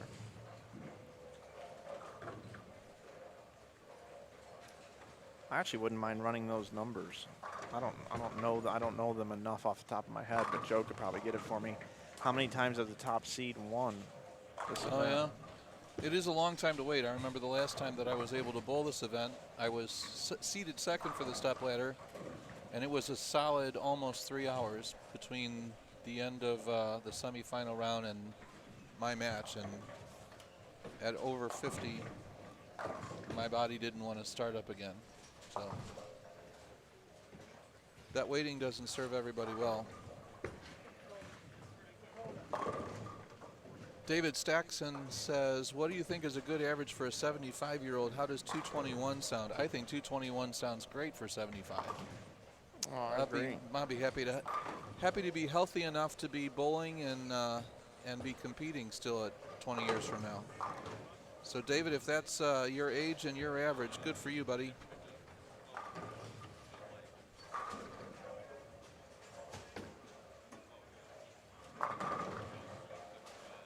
Lizzie, is Tom Hess throwing a web or a web tour? You'd have to answer that question. Web tour. It's a web tour. I'm not familiar with the EBI brands. I'm a staffer for an alternate company.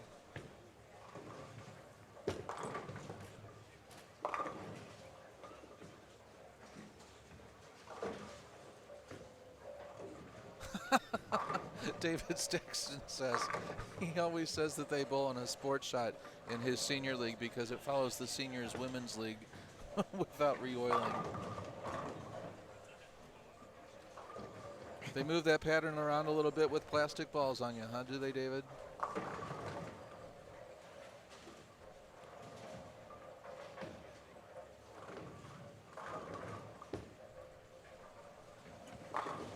You got the 10 out that time, Tom Hess.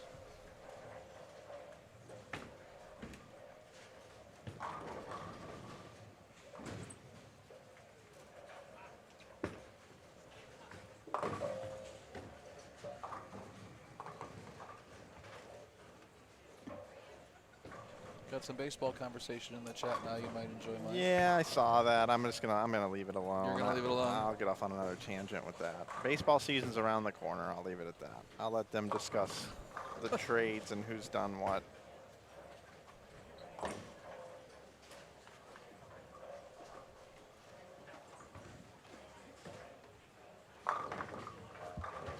I'm gonna go check with Joe real quick. I wanna actually find out about that top seed thing.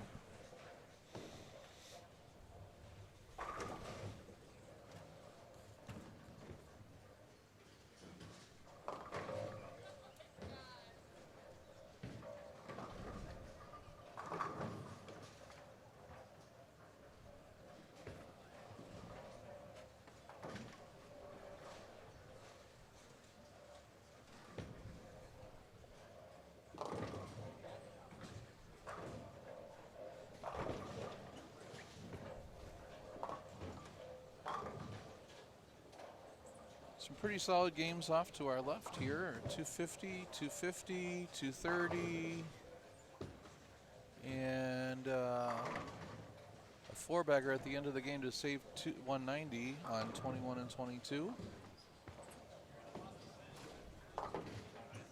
Not quite the feast or famine that we saw yesterday, but that makes sense because these are the guys that solved yesterday's riddle the best.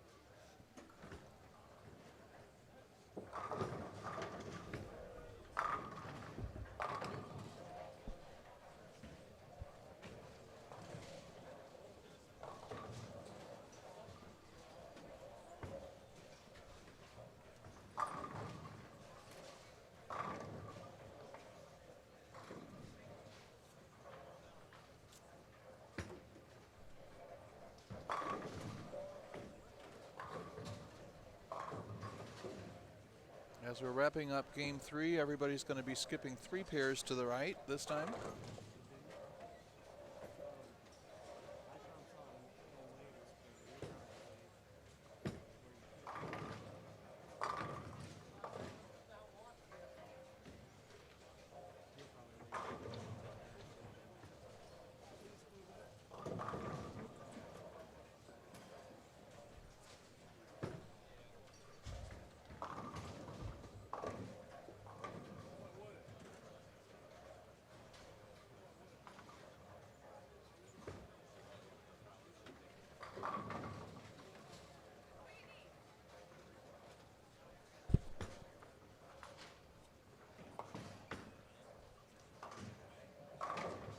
Tim Foy salvages 192 out of his game there on 27 and 28.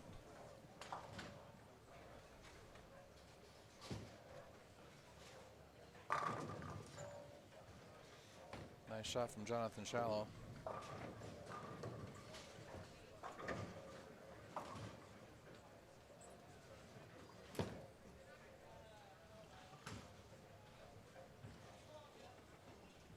Quentin Bolin up on 24.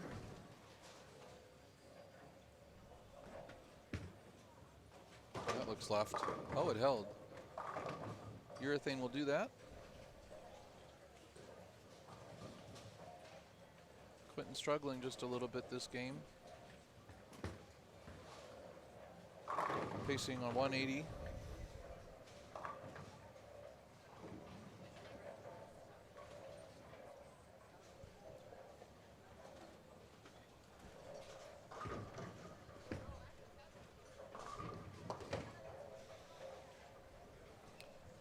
Yeah, everybody is aiming at that 10th place spot to get into that modified step ladder. After 2 games, that 10th, the number for 10th is plus 165.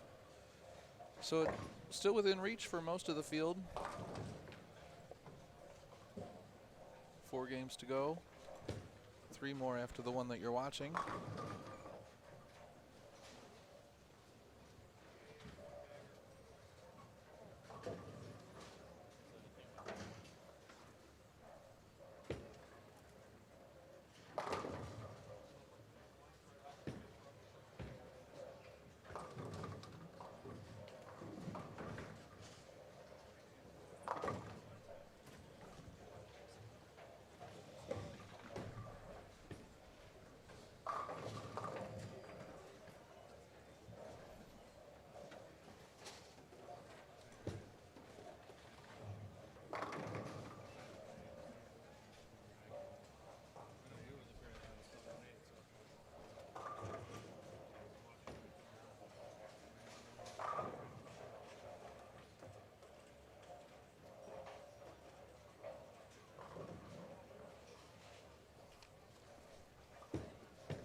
solid 8 for Thomas.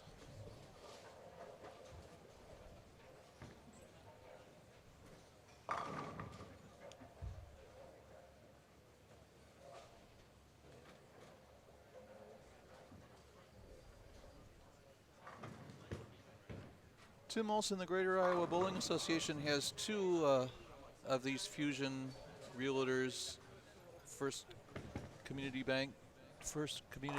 First National Bank tournaments each year. One is in September and the other in February.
A little bit high for Jonathan.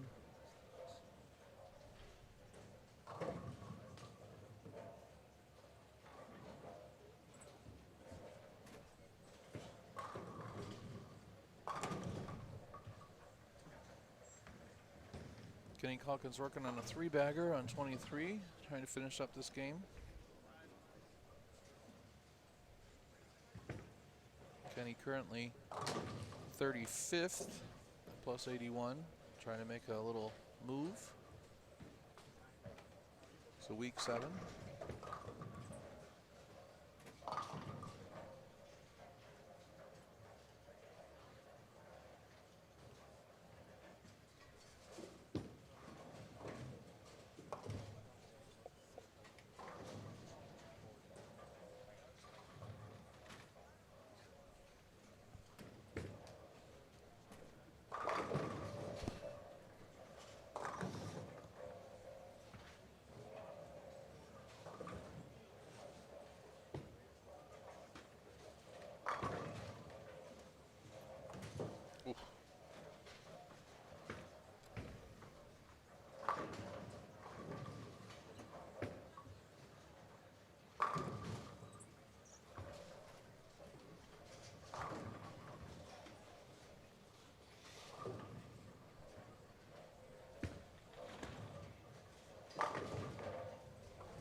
Mike is back, I bet, with an answer about how many times the tournament leader has won. We actually do not have the answer to that. We actually got more on a tangent again about talking about this format.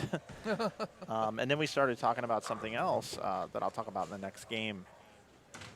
That is a bit off subject, but a bit of advice I have for everybody out there that's watching. 27 and 8 are starting into game 4.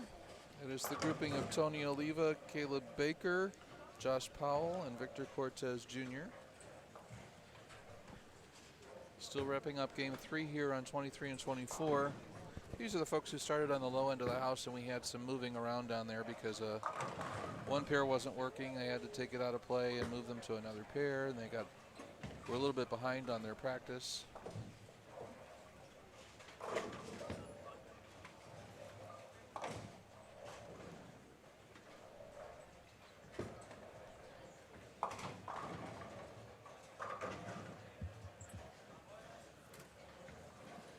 I'm thinking it might be a good idea for me to not be in the booth because I left and we have over 400 watching now. Or it could be because we're just getting further into the morning and people on the East Coast are I just think people catching up with us. Rather listen to you. You think? Yeah, they're tired of me. I haven't said much. That's then that's it. Maybe that's why they Ladies like and it. gentlemen, enjoy game 4. They are enjoying.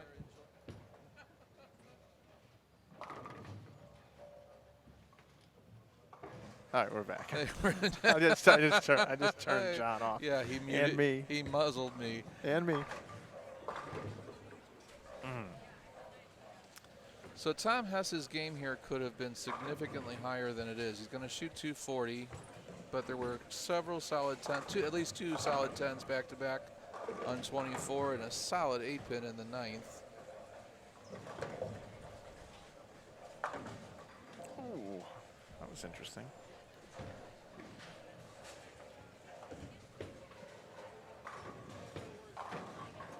I haven't watched Tom throw all but about 3 balls this game, and one was a 10-pin, one was the Brooklyn in the first frame, and I think this is the 3rd shot I'm going to watch. So basically what I'm telling you is it's probably not going to be a good shot or a strike.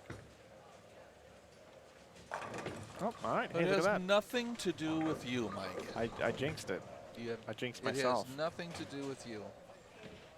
Well, when I walk around and talk to these bowlers, they think it has everything to do with me. I can't tell you how many times I've heard that.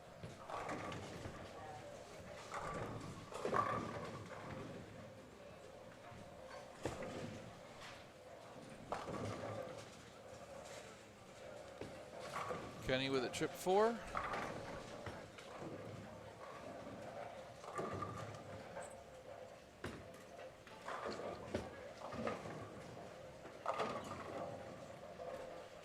We know that Nick Pate and Vince Biondo both were top seeds when they won this tournament.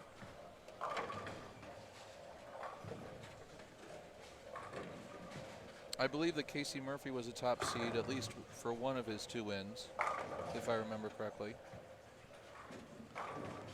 But not the other one. I think the more recent one, he had a couple matches to bowl. Because I think I had actually finished bowling and was doing commentary with you the last time Casey won. Yeah, I think you're right.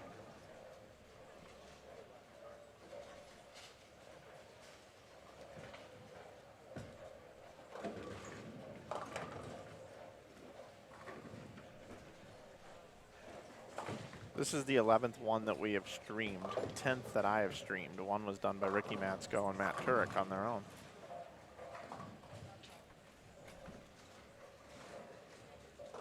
$11 out of 17, huh? 15. I thought he said 17. He did, but it's 15. That was oh, almost another 8-pin on 24. It's 15. Okay.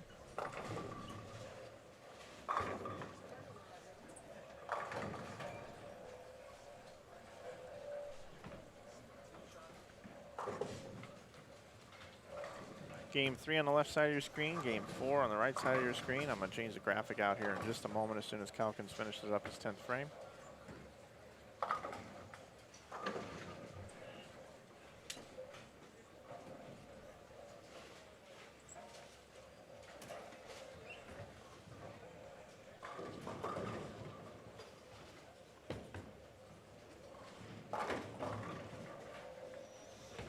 .235 for Kenny Calkins. Going to be in the 220s for Jonathan Shallow.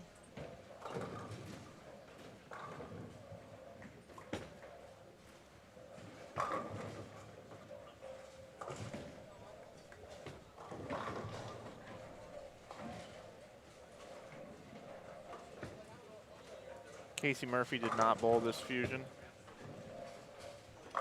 Casey Murphy's not bowling a whole lot. No, he and his wife just had a little baby girl. Casey's devoting himself to some family time.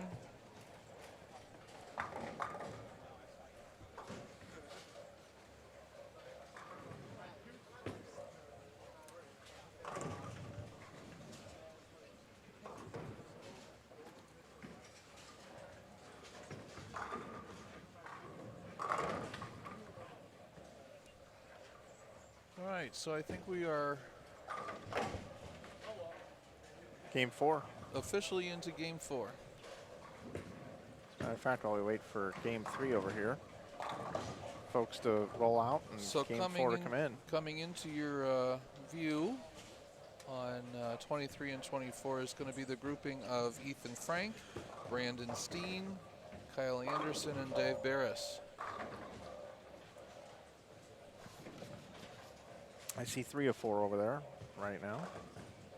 Nick Crummel will be off to the left side of the screen on 21 and 22. Along with our sole 300 shooter of the weekend, Andy Mills, in pink today, as opposed to yesterday's purple. You know what? And I think they've kept the scoring system in purple all day today. They have. I complained enough about it yesterday. They wanted to color coordinate with your graphic. They did. They did.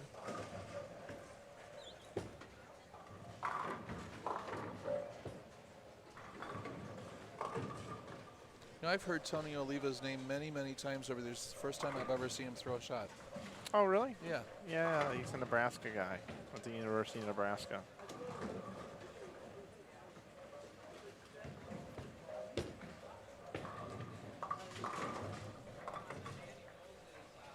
So bring it back into the ever popular chat favorite split screen.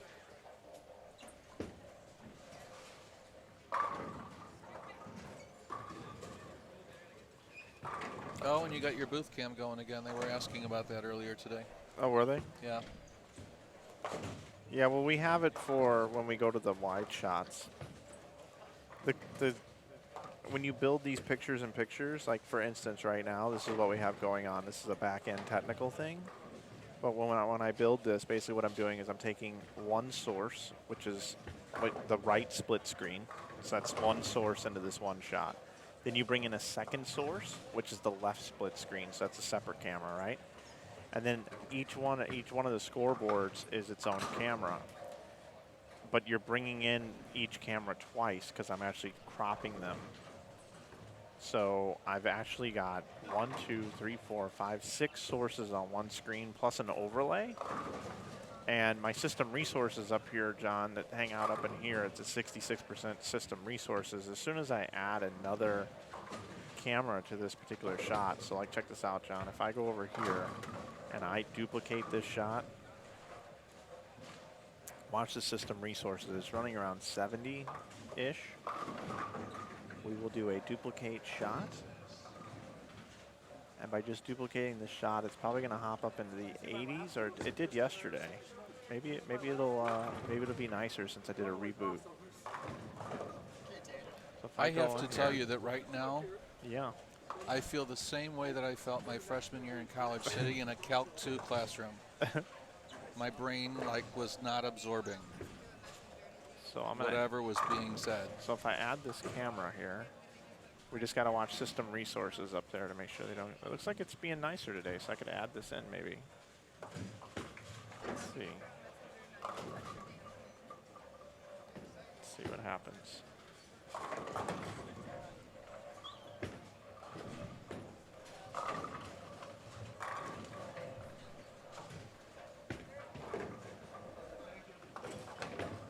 All right, everybody, if you wanted us back, it's able to take it today. 12 games. 29-22. Shreveport, Louisiana. There we go. Perfect. No, you got it Pretty all. good field. Is this a PBA event? No, it's one of those SAS boats or whatever they're called down there. Oh, John Burkett's leading a tournament down in, where'd you say this was? Shreveport, Louisiana. 12 games. John shot 29-22 to lead. Pretty strong field. 590 over Yep. for 12. Pete Thomas. Yeah, these are all the Cliff Barnes. These are all the Southwest guys. Bill Utoff, former St. Louisan. Keith Lesko, PBA 50 player.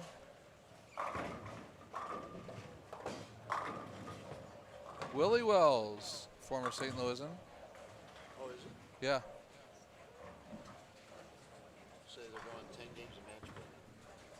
All those games in 10 Burkett is such a great. 8 games a match. 8 games of match play comment. Burkett is such a great guy. Ball.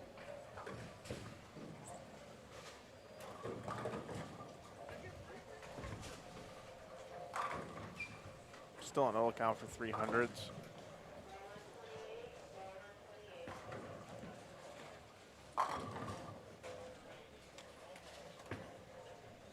I'm actually pretty pleased with this thing being able to handle the extra input down there. That's good to know.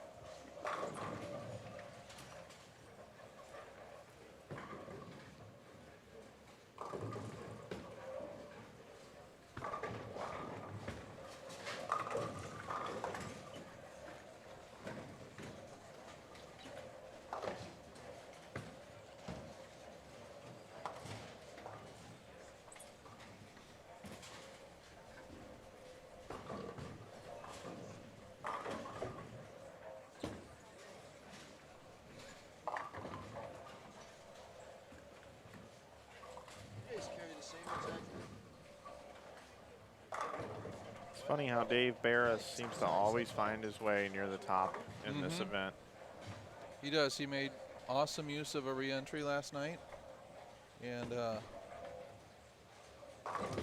think we have the front 6 over there on 27 and 28. No, I think it's a spare. Spare in the first? Yeah. I'm getting a glare off of that telescore. I can't say.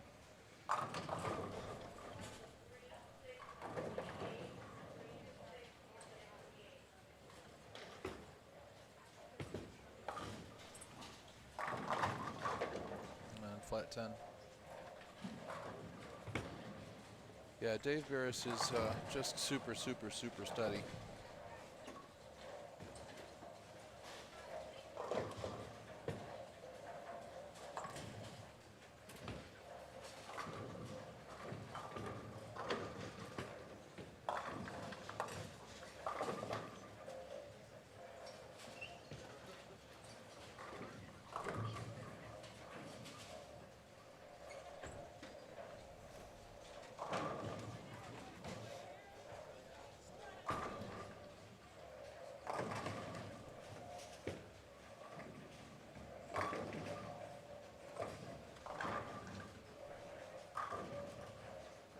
Brandon Steen getting some camera time here.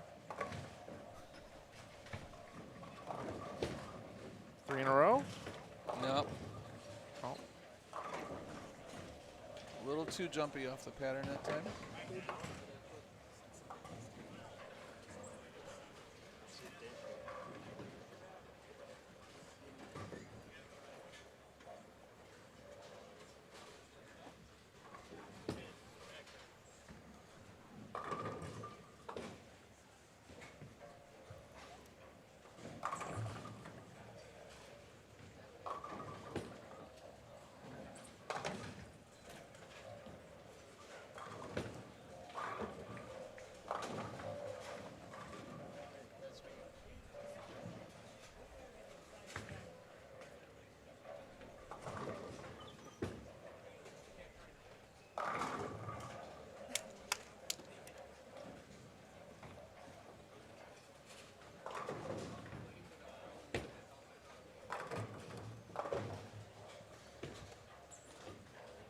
I'm going to go on a hunt for 300s. All right.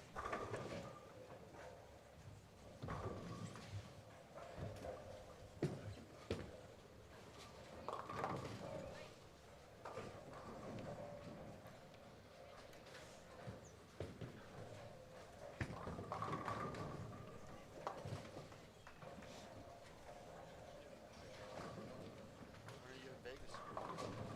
Where are you in Vegas? For Open Championships, we bowl the weekend after Mother's Day in May. 2 weeks before us, then you're like the reverse, even overall. Yeah, like the 19th, 20th. Yeah, same weekend as Riggs and those guys. We bowl. I think they're Friday, Saturday. We bowl Sunday, Monday. Can't watch it then.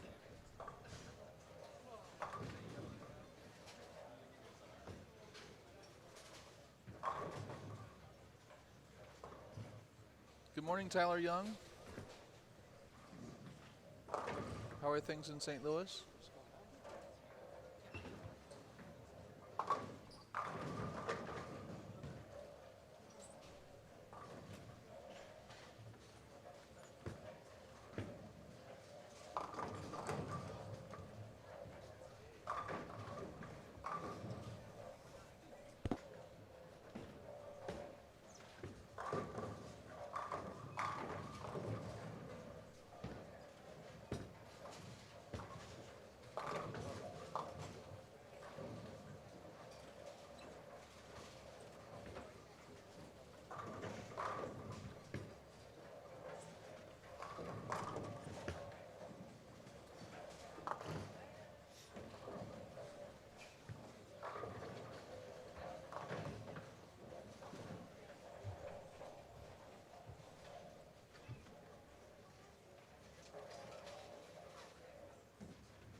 there will not be a 300 game in game number 4.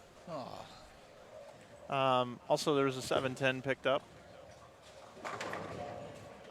by the guy in the puzzle piece shirt down there. What's his name? the puzzle piece. Billy Hibbard. Ah. 710 picked it up. And the tournament staff has done some research for me. Okay. Out of the 14 tournaments that they've had, the top seed has won 5 of them. So less than half. 5 and 9. What's 5 into 14? Just about a third.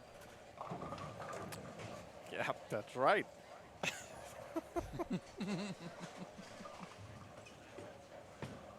$35%. Which is under the tour average. I think I was listening to something the other day. It was 50-50, right? Yeah. Yep. We were debating format changes for this event. We were debating on, is it worth mentally giving bowlers the chance to make it into a top 10 cut as opposed to a top 5 cut? And what does that mean for keeping people coming back? And what does it mean for the people that actually bowled really well and then had to sit and wait and wait and wait? Is it worth putting the bowlers through that to keep entries up? And the other thing is that entries have to be at a certain level to have the sponsorships still come in. They have to have a certain amount of entries. So it's interesting to me making any sort of format change, but we were discussing some options with that. So Tyler, Matt Pearson did not make the cashier's round.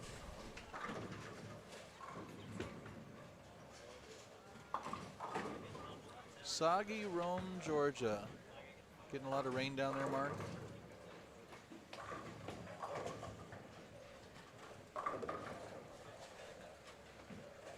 How far is Rome from Augusta, I wonder?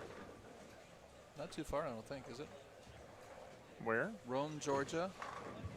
Oh, I thought you were talking about the Rome in Italy. Oh, no, that's a long way from Georgia. You're like, I lived there for 2 years, I know. It's a long way from Georgia.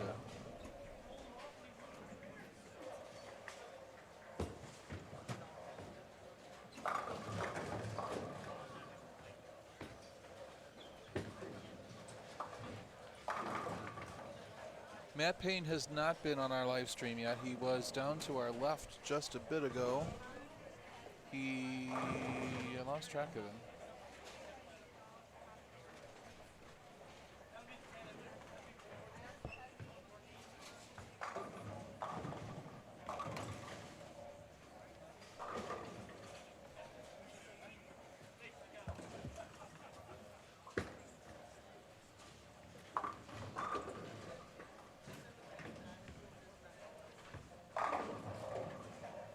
Actually, Matt Payne is just off our cameras to the left. He's on 21 and 2.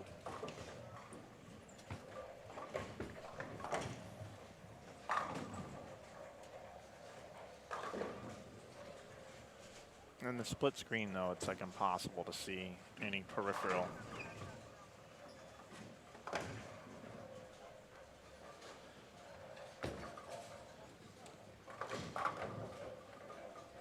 So Brandon Steen on the shot before, it went right to the face, and he sends that one just a little bit wide and misses the head pin to the right. Fortunate just to leave the head pin and get 9. Wow. Brian Halen. He's packed a 7 pin here on 25. Augusta's about 3 or 4 hours east of Rome, Georgia. A little geography lesson for the morning. 10 inches of rain in a week, that's a lot of water. Man.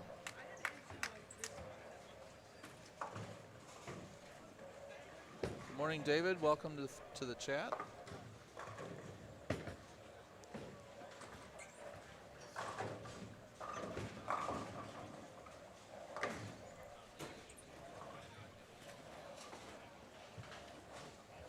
So we're in Iowa. We are. Waterloo. And the cups that they're using for the water here Are for if you the see Fighting this, Illini Yeah, Cups. it's Illinois cups.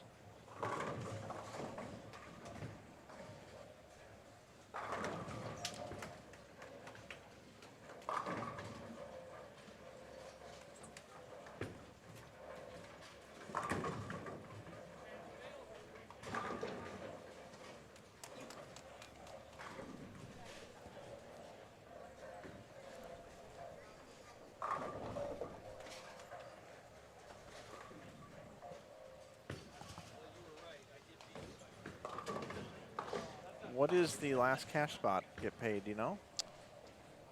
I do not know that. I'm going to go talk to Joe about that. I'm also going to find out I where have we're going to put these not finals. seen the prize list. Yeah, I haven't either. All right, I'm going to go look into that.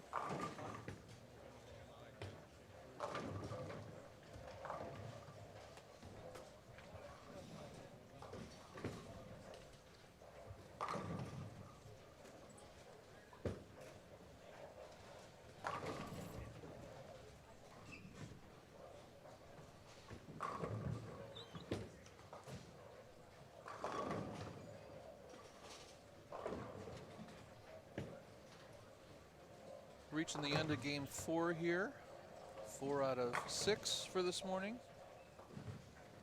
Similar thing happening compared to yesterday. Actually, the scores kind of settled down in the middle of the block. Hi, Matt McNeil. How are you? How you bowling this morning? Making some headway, huh? My pockets are getting happier with every good shot I make. Okay. Make the pockets happy is a good day. The pins are cooperating a little bit more. Cooperating a lot more today. Doesn't feel like I'm wrestling an alligator out there, which is what it felt like yesterday. Did you do something differently to make that happen? I went to a little more surface on my IQ tour solid. And I'm really just playing as far left as I can play. So I put the ball into the roll very early. And I'm just going to send a roller up to the pocket and whatever happens. Mentally, I think I committed myself to a game plan of just, you know what, they're not really your cup of tea, but, you know, just go out there and make a lot of excellent shots. And just, when I think I kind of committed to that mentally, it just freed up the air. So far, so good. If I have a couple more good games here, I'll leave here with a big smile. So you take what you get, and then if you don't get it, it's not so frustrating. Exactly. Yeah. Just move on to the next It's a veteran move. Yeah, I'm getting to that status in my old age. You're not even qualified for the old yet. I'm trying to just qualify for century doubles.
You went 4-2.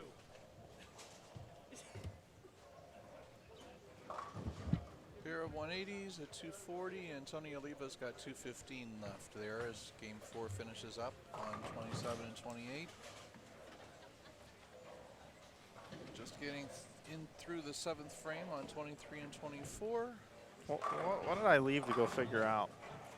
You went to go figure out the prize fund and what the last Yes. cash spot is. At least $220, he said. He's working on the prize list right now. At least 220, and Yep. the entry fee was 160. Yep. So making a little profit there if you finish the last cash spot. And then I also found out, or we decided, what are going to be the what pairs we're going to use. Pairs for the modified stepladder. Yeah. So what's going to happen is 23 and 24 is the title match. Okay. The semifinal match is going to be on 25 and 26. Okay. 27 and 28 will be the 3-4 match, right? Okay. 29 and 30 is going to be the 4-5 match. 31 and 32 is going to be the 5-6 match.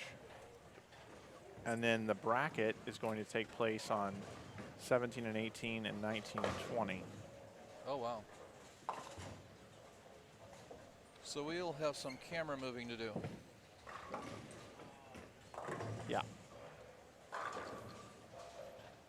Yep, that will be the deal. Yeah, we'll move the cameras 1, 2, 3, 4, 5, 6 times. Welcome to the Fusion. Yeah, it's not so bad. That adds to the length of sitting as well as me moving cameras. It'll be a little bit of discussed exercise. that. Yeah.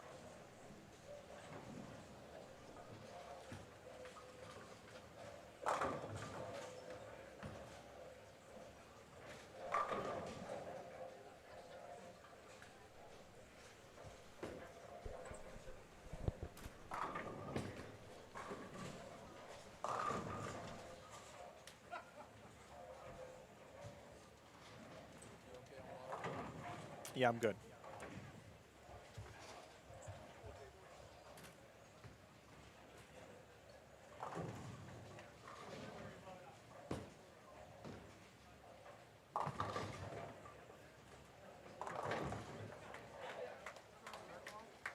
Brandon Biondo's running out a split. I think it was a 2-4-10. There's been some splits being made over here to the left of our live stream area. I don't know why I haven't switched this camera. I'm sorry, guys. Pair finished. Full screen 23 and 24. A little bit behind this group. Now there's others. The pace of play has kind of changed up quite a bit around the center, so.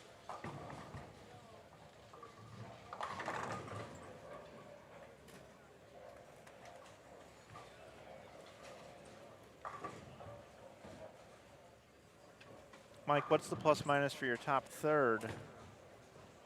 I think you mean the top 10. Earlier I said 242, but I have a feeling that number's too high. But here we go. I actually have standings after 3 games that I failed to mention to you guys, so thanks for asking.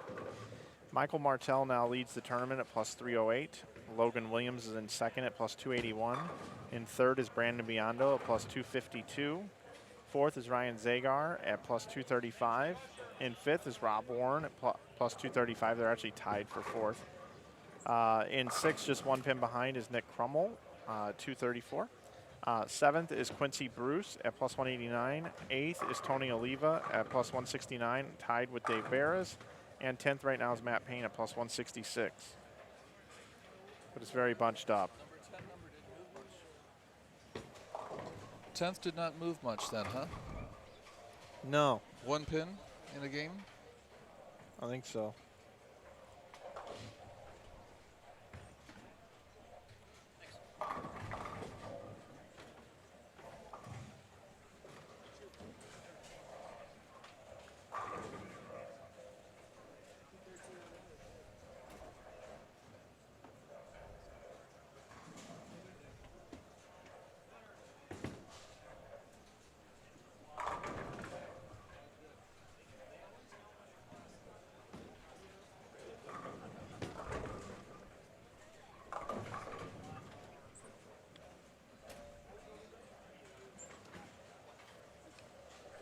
Tom Hess is currently 16th at plus 139.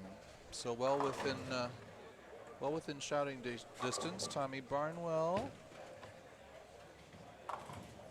is in 12th at plus 159. Why do I feel like... So both well in the mix. I don't know why I feel like this thing is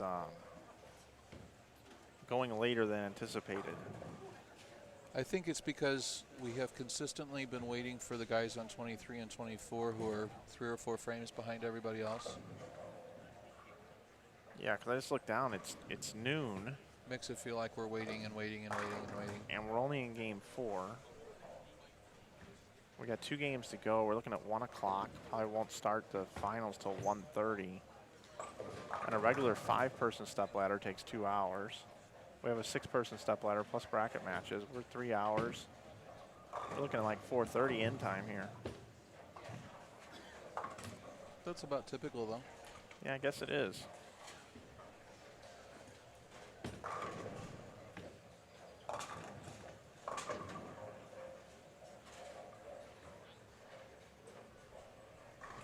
Where's Tom Hess? Funny. In the building. I think they want to know what place he's probably in. I answered that Oh, already. you He's in did? 16. Okay. Yeah. 139. I answered that question while you were wondering why we were waiting. Oh, yeah. Like a zombie.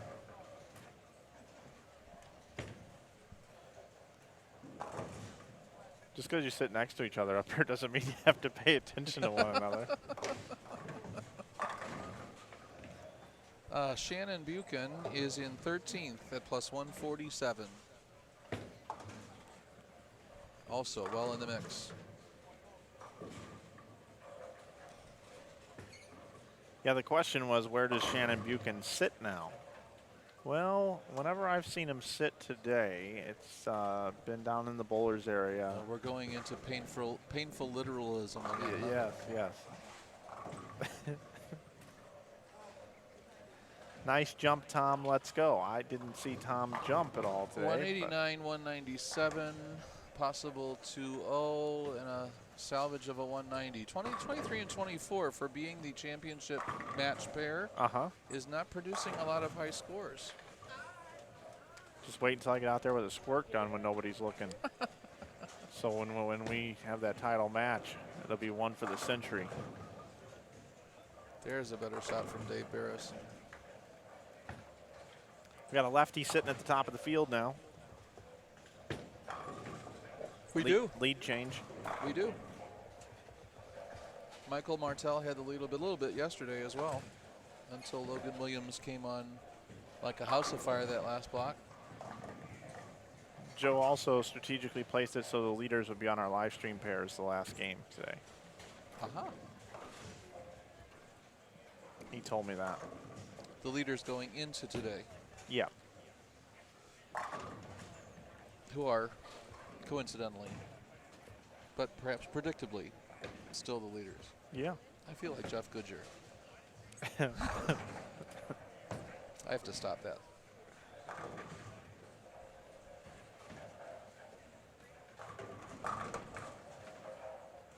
A lot of 3-6-10s. Yeah, Evan, with a 38-foot pattern, it's easy for that ball to spark high if your speed's a little soft.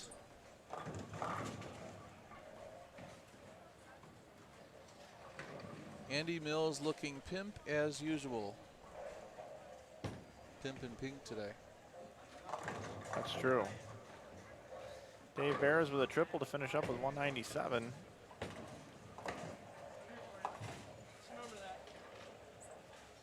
Andy Bulow is in 36th at plus 77.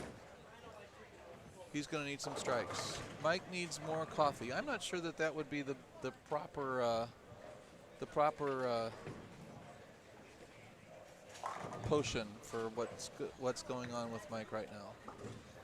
I like this question here, Mike. What's my opinion on Brunswick and roto grip equipment? Such a great question for someone that is. You feel baited? Well, I do all the social media for Ebonite International. I'm highly involved in the company. I work very closely with all of them, and I'm being asked on a live stream in the chat what my thoughts are on Roto Grip and Brunswick equipment. So, you know,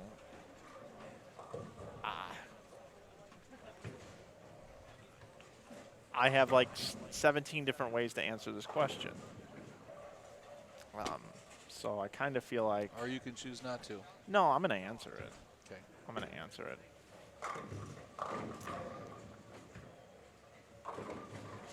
Andy Mills has bounced over our live stream. He's right in, but he's on 25 and 26 right now, in between live stream pairs.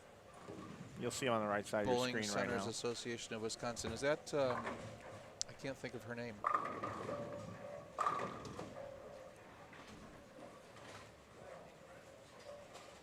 So, the first thing I want to say about bowling equipment is support the manufacturers and go out and purchase product. Period. Yes, period. It's good. Amen. It's good for bowling. It's good for the industry as a whole.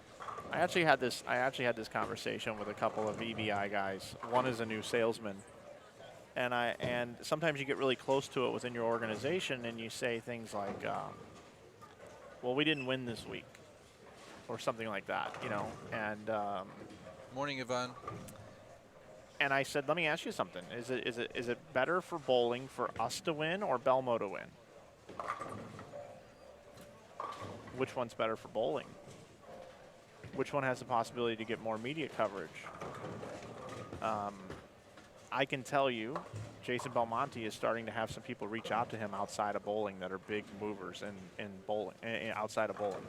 I'm not going to say any more than that, but I can just tell you right now, Jason Belmonte, because of the Fox deal and making these shows and who he is, there are influencers out there in the world and corporations that are saying, "Man, this bowling thing's making a comeback, huh, on Fox? Who's their number one guy? Who's the guy that we need to talk to about potentially getting involved with?" And it's Belmo every time. And if that's happening, that is great for bowling. It is happening. I'm just telling you right now, it's happening. I can't get into any more details. Not asking, but that's great for bowling. Okay. So, if bowling blows up, we're all rich. And hopefully, my hope about that would be that it's not something that stereotypes a bowler in the way bowlers have always been stereotyped. Sure. Like, you know, a beer company that shows a Correct. pot-bellied person sitting there after eating too many hot dogs or something. Yeah, no, it's more from a coolness factor of things. Like, be cool like this guy. That is awesome. So if that happens, that would be fantastic. And it's let's just say it's higher level people that have millions of followers that are interested in this right now. So Excellent. That's encouraging. So for bowling, Belmo being a Tiger, like what happens when Tiger doesn't enter a major? Are the crowds more or less? They are fewer. On-site and viewership. Do the rest of the Both guys? are less. Do the rest of the guys benefit from Tiger being so followed around in ticket sales and gate sales? Absolutely. And Phil Mickelson is the first person to say that. Right. So. And to acknowledge it. So I kind of think of what I just said the same way with the ball companies. Okay, I'm an EBI guy, right? So I'm pretty deep in the weeds there. You know, I cheer for the EBI guys to win and stuff like that too because I'm so affiliated. So that's my team. EBI is my team, right? So you cheer for your team. But at the same time, if somebody's watching the show and a Roto Grip or a Brunswick ball, and those were the two questions that were asked to me, and you as a bowler are impressed with what you saw from that bowling ball, and it made you go and purchase a new product that you wouldn't necessarily have purchased. That's an extra purchase of a ball instead of an iPad or instead of something else, and it gets you bowling more. And ultimately in the cycle that are bowling balls, because bowling ball companies have been at the top and then they go down and then they come back up, and there's been longer runs in different parts of history. Ultimately, it's going to keep you involved in bowling longer and more.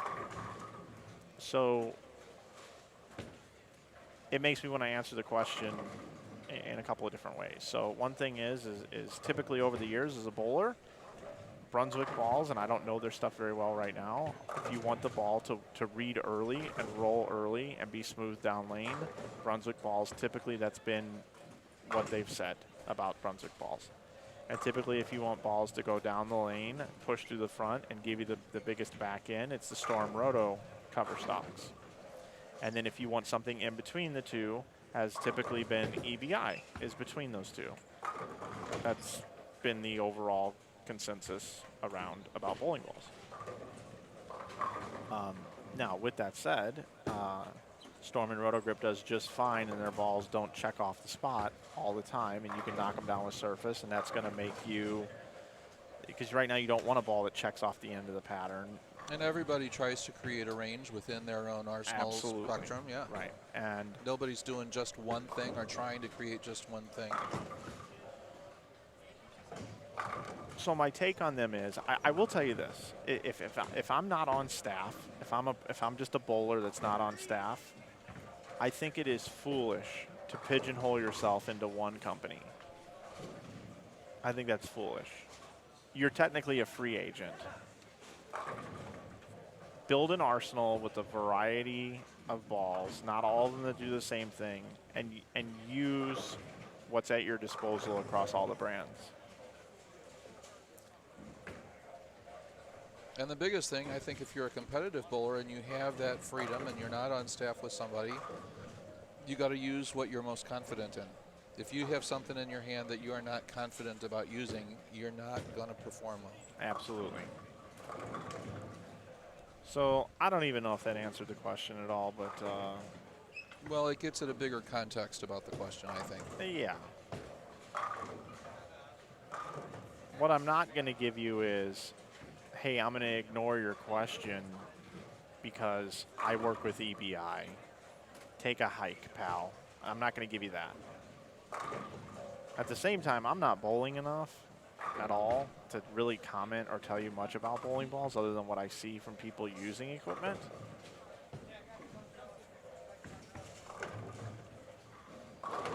Because I'm around the EBI balls the most, and because I cover the professional athletes on the tours, and I'm the one walking around with a camera waiting for them to strike on very hard patterns, I kind of see what balls strike more because I got to record them. Yeah. You know, Nick Crummell, he just threw a strike on 25. He's throwing a Rodman Pearl. That's a ball that's come up over and over again. It's won multiple titles last summer. It was a ball that came to market for the TMBA. It wasn't even heavily promoted, but because of the combination that it has in it, it became a pro favorite, and they were on back order, and they couldn't make enough of them for like 3 months. That's a tremendous bowling ball. It's a tremendous pearl bowling ball that EBI makes. It's called a Rodman Pearl. Doesn't get a whole lot of love. You're not going to go to bowlingball.com and see a banner ad about a Rodman Pearl, but it's a fantastic, phenomenal bowling ball. So just if you're looking for what balls are the best, watch Flow Bowling, watch what the pros are using, follow the brands, see, and with EBI we put out videos and it says what's in the bag, what the guys are using. Pay attention to what people are using. Actually, that wasn't a Rodman Pearl. It's a kinetic amethyst that Nick is using. They look almost identical. But I can just tell you that I see Rodman Pearls a lot out there. So, and I also saw that you know, everybody's kind of doing some remakes of older balls and stuff like that. I saw a Phantom by Brunswick the other day that I thought was interesting looking. So,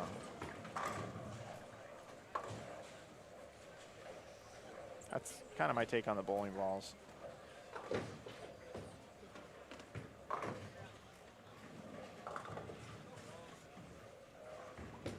Yeah, there's conversation about Pete Weber going on in the chat this morning, too.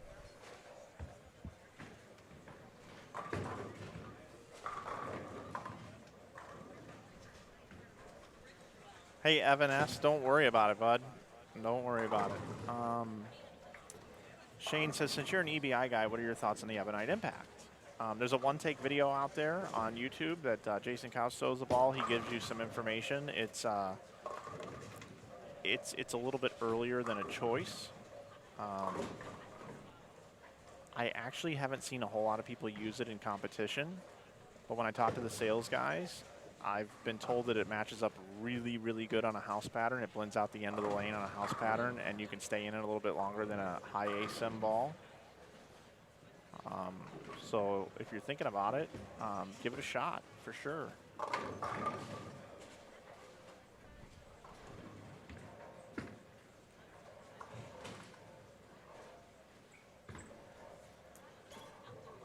Dave Justice says, Mike, it's not just the ball, it's how it's drilled. Yeah, that's true too. Although you got to have a good pro shop operator. Yep, it's got to come off your hand better than I believe how it's actually drilled. Positioning of weight blocks and stuff is more important, especially as they're making these rule changes. They're trying to take away drillings and weight holes and all that stuff. So. The other thing that's interesting when it comes to marketing bowling balls, and depending on how complicated you want to make things, is, you know, a bowling ball arsenal is built by a manufacturer based off of how it comes out of the box. They want you to be able to just take them out of a box and build an arsenal. Well, what if you start changing surfaces and things? Well, then you change how the bowling ball was created and designed. And it doesn't mean that, you know, you may not get a ball from somebody and it's polished and it doesn't roll good for you, or it goes past the break point. You knock the shine off of it and it becomes your favorite ball ever. So surface adjustments are a big thing. Okay, we have standings up after game number 4. Michael Martell is leading the tournament and he's pulling away quite a bit. He's at plus 365 now.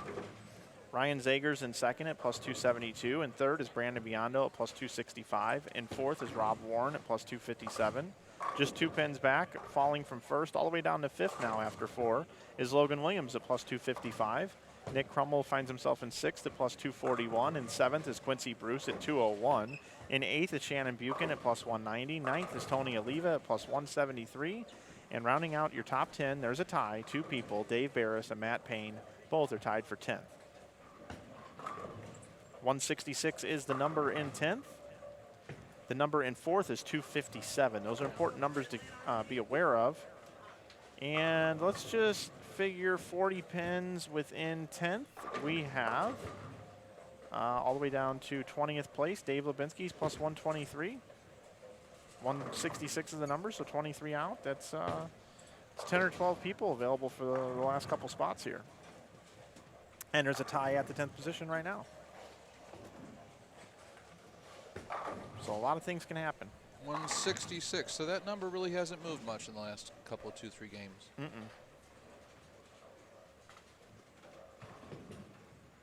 I'll be back in a moment. I'm going to look for any strings.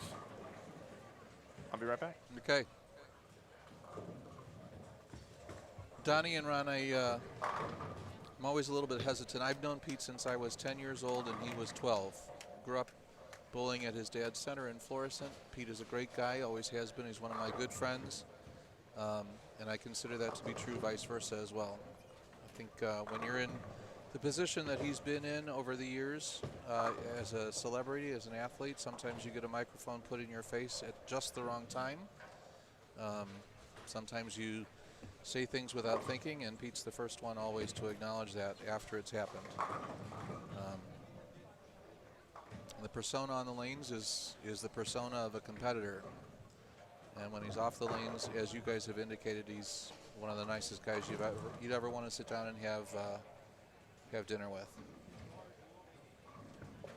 Bowling-wise, it's hard to ignore the fact that he's had basically 2 Hall of Fame careers in 2 different eras. And there's not many people that can say that, if there are any. So that's enough about a good friend of mine.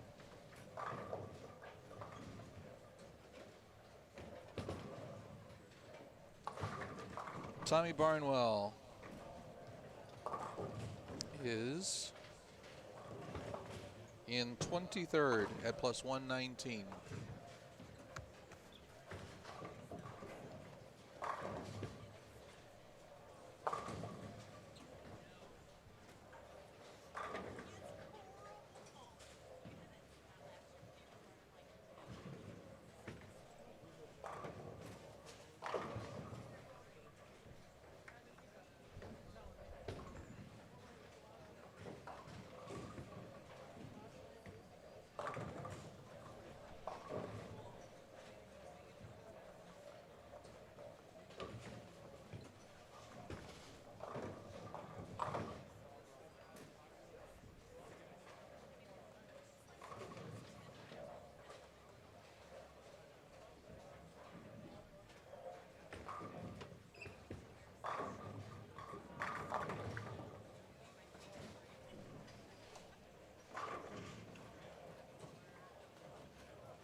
Dan Gifford is in 55th right now at plus 32.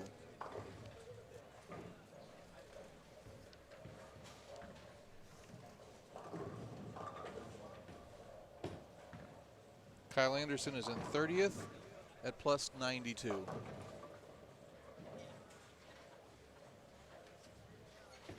Evan, the guy that's sitting next to Mike, is John Brockland. That's me.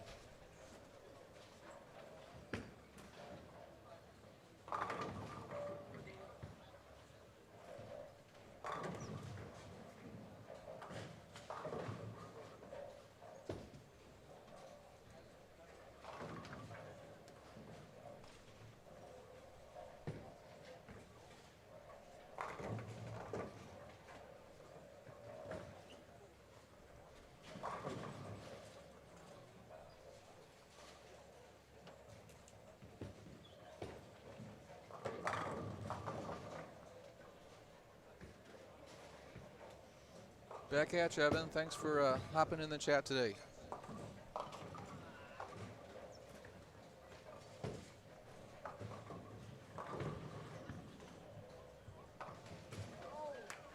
Whew.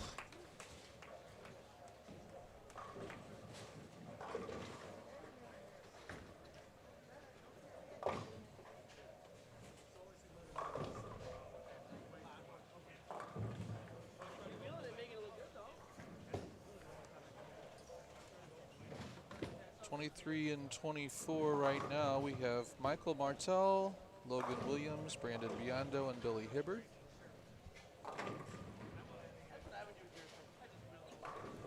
And on the right side of your screen, 27 and 28 is the same grouping we just had on 23 and 24. This was a skip one to the right game.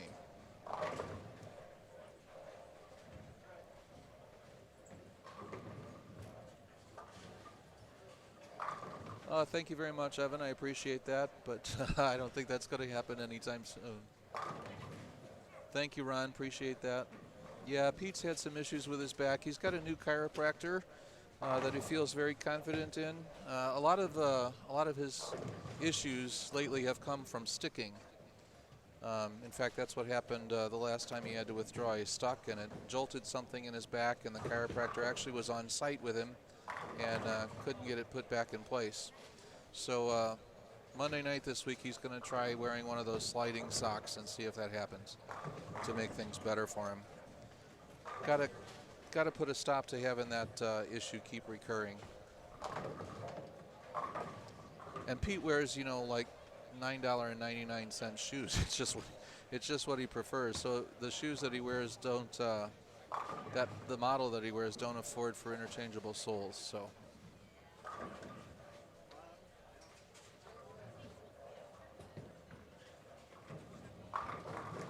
Yeah, Donnie, you got to say, for somebody that started his career in his teenage years in the 70s and has literally had Hall of Fame career stats in both eras, urethane and resin now, and it took Pete a significant amount of time to shift his release and everything else into success with resin. I don't know of anybody else that's really done that way or to that extent. Did I need that one to beat Rob? Did you hear what happened last game? The Biondos are from the eastern part of the Midwest, I believe Ohio, if I'm not mistaken.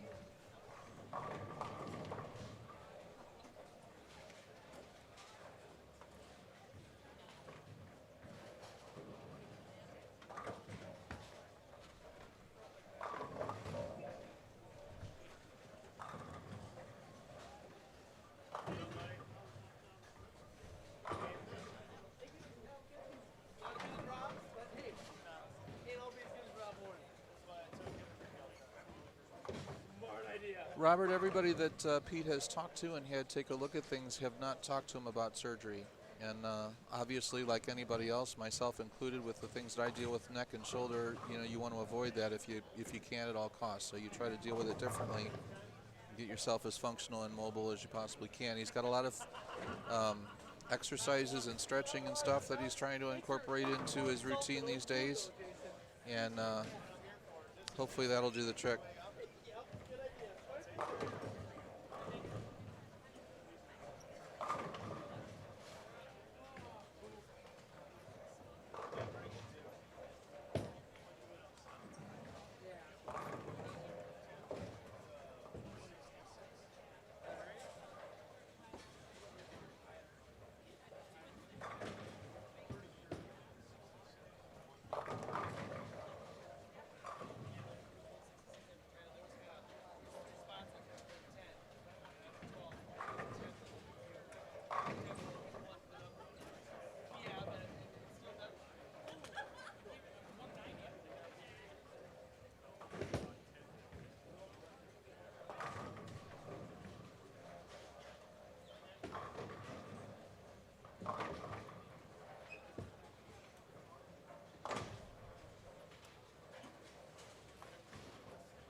Again, this game, everybody, it seems like the scoring pace is staying pretty steady. Nothing too big, nothing too small. Right in front of us on 25 and 26, 190, 2-0, 2-teen, 220. Off to the left on 21 and 22, there's 230, 2-teen. McNeil's got 230, 180 over there.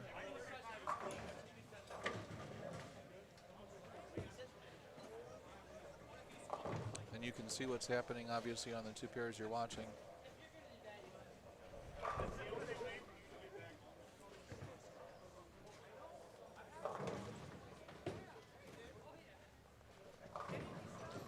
Ben, the pattern for this tournament is a 38-foot pattern that was designed specifically for this event. It's 27.6 mils overall volume. It is absolutely symmetrical, left side and right side. Both sides are looking at exactly the same taper. It's 2.06 to 1 ratio, outside to center.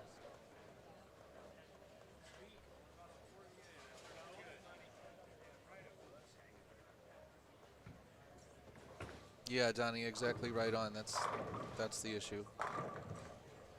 And the new chiropractor from down in the Festus area around St. Louis is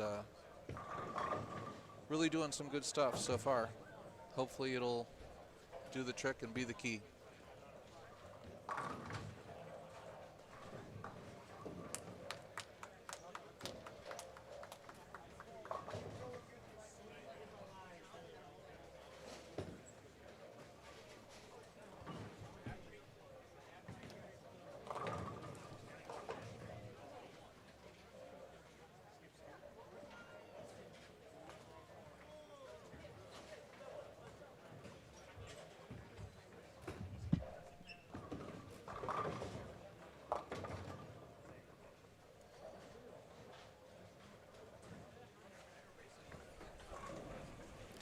Well, Tango, Cash is back. Hello, Tango. How's Cash? Good. Okay, what's the 38 female in the chat about? What I miss? 38 feet. Oh.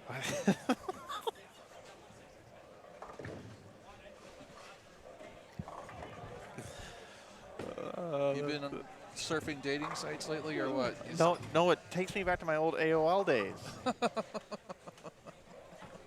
First of all, if there's an America Online Hall of Fame, I'm getting in. Number two, I remember being in chat rooms where it's like ASL. As a matter of fact, you know what? Oh, stop. I'm posting this in the chat. Yeah, Donnie, you're absolutely right. It is part of aging. Nobody beats Father Time, and when you do anything repetitive to your body over that many years, along with all of the other issues about not treating yourself well, which Pete also acknowledges, your body's going to pay a price eventually.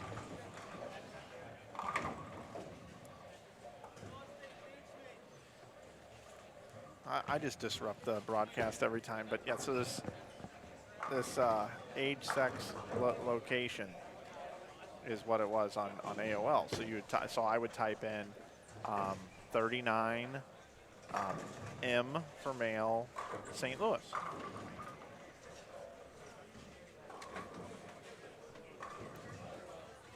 Armoslavsky, yeah, there have been several guys using the fever pitch, actually.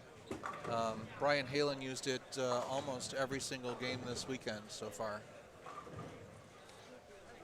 And several other guys as well. Brandon Biondo's been using one most of the morning. Mike's in his own world. Well, it's part of the reason why we love him. Yep.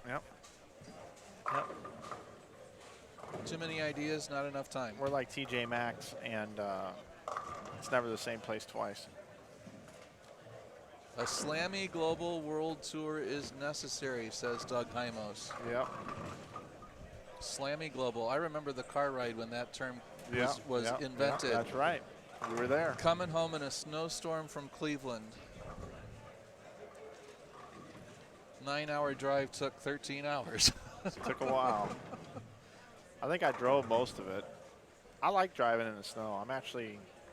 You did drive a lot on that trip home. Yeah, I enjoy driving in the snow. I think it's my video game training. Nice shot there from Michael Martell. Yeah, Martell is he's in fuego today. He's off and running away with it here. Yeah, he's got that urethane doing the trick, kicking that 7 out.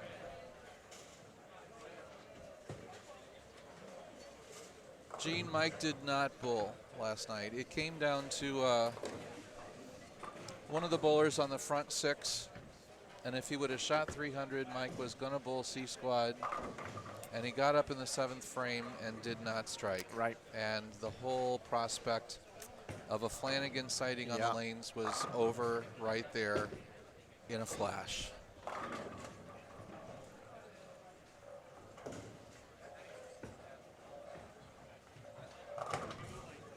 Yeah, Robert, bowling with any kind of a disc problem is not good at all. I had 2 bulging discs in my neck back in '09 that sidelined me for 8 or 9 months.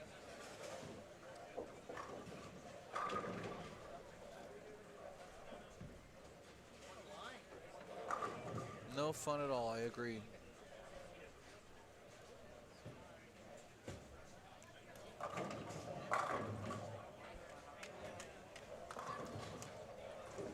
Martell's feeling it, man. I tell you what, he is just one of the most even-keeled, steady Eddie kind of temperaments. First time I've seen him bowl up close and in person, and he is just stoic, man. I know. Yeah, like you wouldn't know that he's, you know. Yeah, I mean, 20. he could be shooting 150 or 250, and temperament looks the same.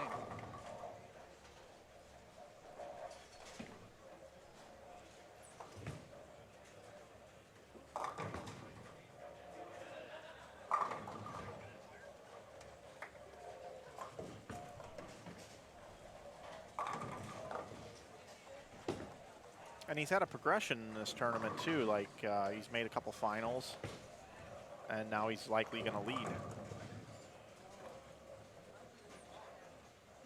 I kind of like when guys take the progression. Yeah. 2:30. This game is going to extend the lead, I would think. Yep. It's been the best game out of the 8 lanes right in front of us, for sure.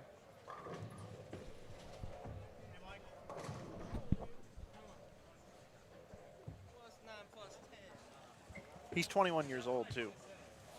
21. Yeah, just to put things in perspective, he looks a lot older. Like from his demeanor. He behaves a lot older. Yeah, right. Yes. You just put a ribbon and a bow on it. You said what I was trying to say. That's my job. I know. We got a game 6 coming up here. Bring it back into the Hollywood Hotel. Hello there, everybody. Mike and John. It's Matthew, Mark, Luke, and John. We're short. Yeah. We're short 3 of 4, and we're inserting a mic for a Mark. They heard the good news and passed it on, and we do that in bowling. Okay. It is Sunday. It is. It is. And I can't believe you got me up that early to go find a 5 a.m. mass here in town, but we did. It's also my job. I know.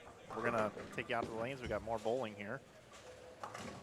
Mike and John, have you ever thought about how much weight you have lifted and how many miles you have walked during your league and tournament career? A lot of wear and tear on the body. No, absolute no doubt about that. No, but And particularly when you're doing it for a living. No, but we did talk last night. Which neither one of us have. But right. That follows on the conversation about Pete before. When you're out there on tour for decades, every single week, like it was and now is again, thank goodness. This is game 6, right? This is game 6, yes.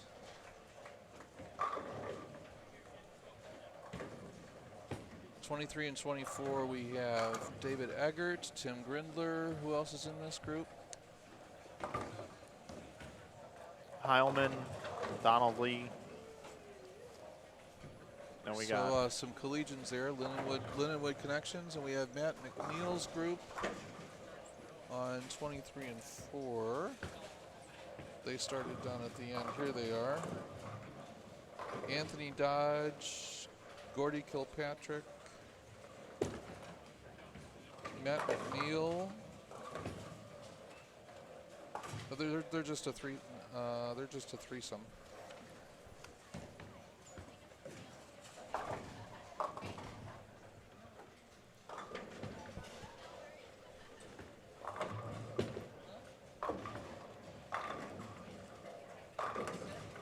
Yeah, Matt sat into the microphone a little bit in between games a little while ago. He's just trying to take whatever he gets, not get frustrated by what he doesn't get. His carry seems to be a little bit better. That's probably because his arm swing loosened up a little bit.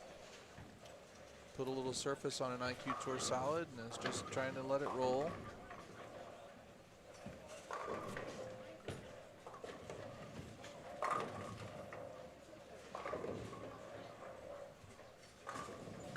Made a little bit of a move today, having started 1 pin above the cut line.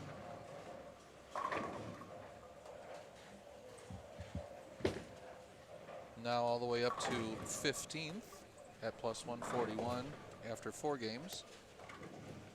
That's a significant charge, I would say. From down in the 60s to 15th. 120 over. Although that's a weird leave of 410. Back-to-back splits on that pair. He's not going to be happy. Yeah, he left a split and went up and slid near the foul line. He's a historian of the game. I wonder if he gets that from Duke. Or from Brian Voss. Yeah, right. It's what makes a Hall of Fame career. Believe it's never your fault. Don't beat yourself up.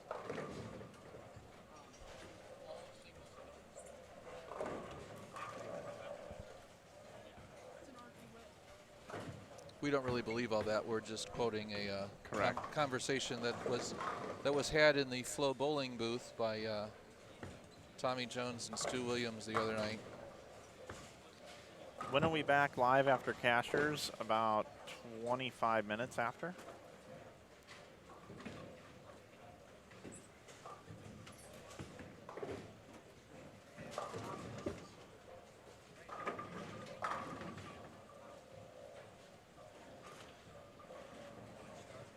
We'll get a standings update after 5 here shortly, and once we have that, we'll try to paint a picture here, but it's going to be tight and almost impossible, I think, to try to call. Yeah. Yeah, everybody's really bunched up all the way down to 25th almost, 26th. There's basically 50, 60 pins there. A lot of sticking on the left side of 27. There's been a lot of sticking across the house over the weekend. It's been rather humid in here, and especially early in the morning. The center of the approaches at the foul line kind of smooths out, but the sides have stayed tacky.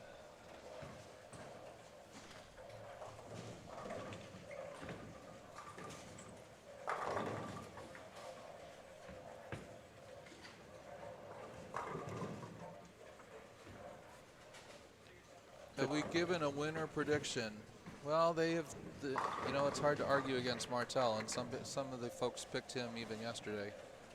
I said that I thought he was a shoo-in to make the stepladder finals. He was the one guy that I singled out. I also gave honorable mention to Nick Crummell. Yeah. Robert says, this McNeil guy, I can't figure out. Open Championships has all these awards, and that's a way tougher shot than this. They're two completely different formats, for one thing. Open Championships, you're dealing with 3-game sets, 9 games total, which has unique challenges all of its own because you have to be on for all 9 games, or you're certainly not going to win an eagle. But that's not the only place that Matt has succeeded, obviously, in his career, huh? Sure. He's got PBA regional titles as a non-member, so obviously not a title, but he's got PBA regional wins. Won the IB Open. Won the IB Open, which is tough, tough, tough. He's won this event. Won the 11thframe.com Open, which is difficult over there in Dubuque, the tournament that Jeff Riggles runs. He's won plenty in plenty of formats other than the Open Championships. I think Matt will be the first to tell you that his game right now is not what it was 5 years ago. Yeah, in fact, he was saying this morning he's not as sharp as he was. He's not bowling as much as he was. Life changes in that way sometimes. And he also recognizes that some of the way that bowling has evolved, depending if you're talking professional level or non-professional level, he feels that his combination of release and roll and rev rate isn't what it needs to be able to win in some venues, in some situations. That happens to everybody. The game changes. It's hard to make your game change, your own personal game change. Matt also went to Wichita State. Yep. At a time in his life where most people are trying to get the help to take their game to the next level. And he was getting help to get his mechanics and form and things like that kind of ironed out and worked out. And typically you would then leave college and take what you took and bowl more and try to make it on the tour. And Matt was just getting his degree so that he could then get a job. Yeah, so it's postgraduate degree. Yeah, so you've got you know, a not typical assembly line of what works to go do whatever it is that you're doing. He was a fairly older collegiate bowler, actually. Right. Armoslowski, Matt has the fever pitch with him, and he has tried to use it. On the left side, it just hasn't worked for him. It's been a little bit too early if he tries to go up the lane, even though that it's designed to be a little bit longer. And for Matt, with his roll and rev rate in this circumstance, it hasn't been enough for him to circle the lane at all or to give it away at all. So the IQ Tour Solid that he's using right now has been his best look so far. He tried a number of other options yesterday.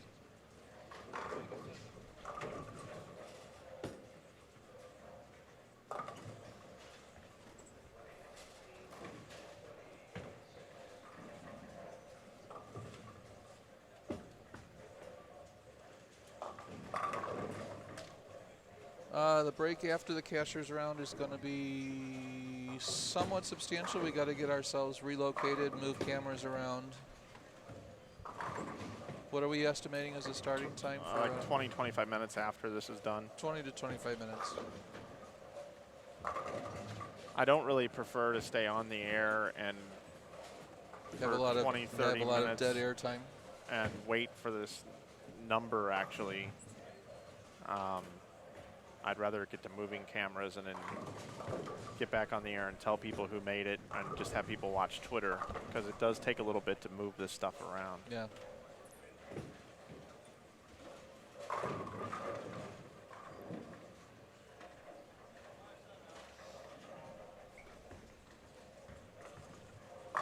Remember, everybody, 10th place is the target at this point. The top 10 after the cashier's round move into a modified step-ladder format. So right now everybody's shooting for 10th at least, and that number is 166.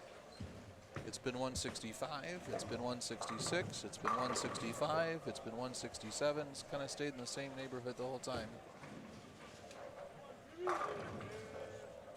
The prize list has been given to me. It's $220 for the last cash spot, and that's for 4 positions, and it goes up by $10 for the next 4 positions. And it keeps doing that all the way until it gets to 40th position. Then it reaches the 300 mark, and then 2 places get 300. It goes up by $10 from there all the way up to 500, which is 17th. 16th is 520, then 540, 560, 580, 600, 620. The top 10 jumps $130 to $750. And the bowlers finishing 9th and 10th will both receive $750. The bowlers finishing 7th and 8th will both receive $800. The bowler finishing 6th will receive $900. 5th is $1,100. 4th is $1,300. 3rd is $1,500. 2nd is $2,100. And 1st is $3,000. It's a nice prize list. Yeah. $32,800. So let me ask you something here, John. Yes, sir. What was the entry? 160? Yes. How many entries did we have? 196. So if you just take the number of entries in the tournament times the, how much it costs to bowl, that's $31,360. They're paying out $32,800, and they had to pay for the bowling center. Yep. They had to pay for promotion of the tournament and for the live stream. And they're still paying out $1,500 more than what they took in from the bowlers. To Joe's credit, as a bowler, you gotta love that. Yeah, I think the lineage and whatever was $20 a bowler times 192. It's almost $4,000 in lineage and expenses. And they're picking that up for you. Plus he does a good job marketing the tournament. He did some Facebook ads this time, and then I'm biased here, but I personally believe streaming the tournament is a great marketing tool to get people to come bowl. They enjoy being able to watch it and be aware of it. So the stream also helps. I don't know. Mike, do you know how much is in the Bet You Win pot? No, I don't. Ron, the entry fee was $160. Thank you. We got a scoring update now after game 5. Michael Martell still in the lead, now at plus 400, and his lead is 71 pins over Ryan Zagar. Rob Warren in third at plus 295. Brandon Biondo in fourth at plus 277. Logan Williams, 269. Nick Crummell, 242. Quincy Bruce, 211. Andy Mills, 184. Matt McNeil now up to ninth at 173. Wow. Boy, that has been a charge, huh? Tony Oliva, 165 in 10th. 10th is 165. That number has stayed in the same place for the last 4 games. Beyond that, you got Brandon Mooney at 161, 4 pins back. You got Matt Payne at 159, Dave Barris at 151, Jonathan Shallow at 149, Ryan Burks at 141, Brian Halen at 141, Billy Hibbert at 140. So that's all the way down to 17th and just 25 pins back.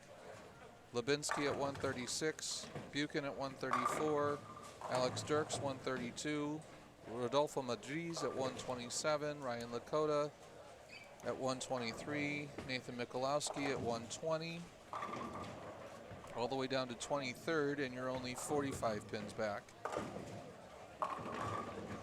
So it's tightly bunched still. Matt did just throw a double in the 6th and 7th here.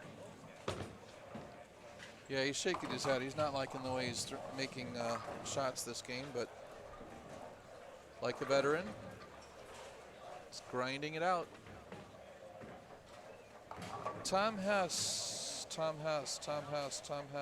question. Tom Hess must have had a couple of bad games along the way. He sent me a text a while ago with a screenshot of his game. Tom Hess is down to 42nd place at plus 86. He had 3 opens for 189, and all 3 shots that were opens, he said he thought off his hand were good. Thank you, Shane Croson. Appreciate the compliment there.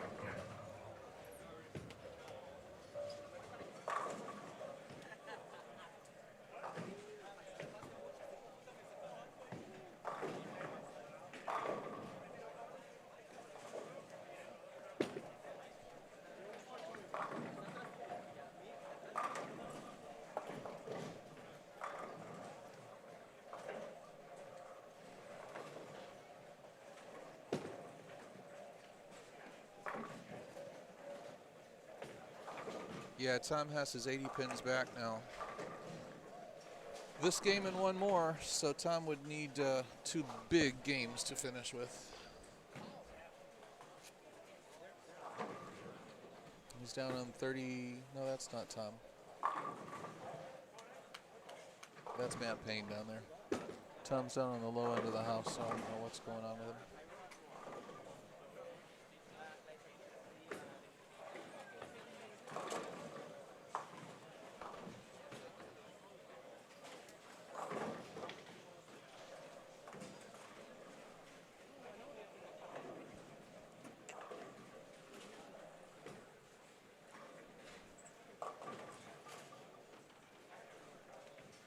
Thank you, Shane. Definitely go down there, everybody, and hit the like button and the subscribe. If you haven't had a chance to do that yet, we appreciate it. Here's McNeil now up in the 8th.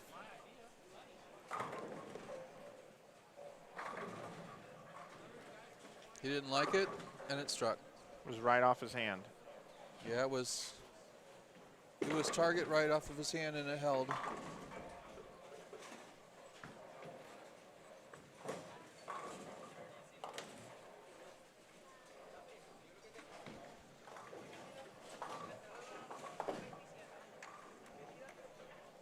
Got a little trap shot going there.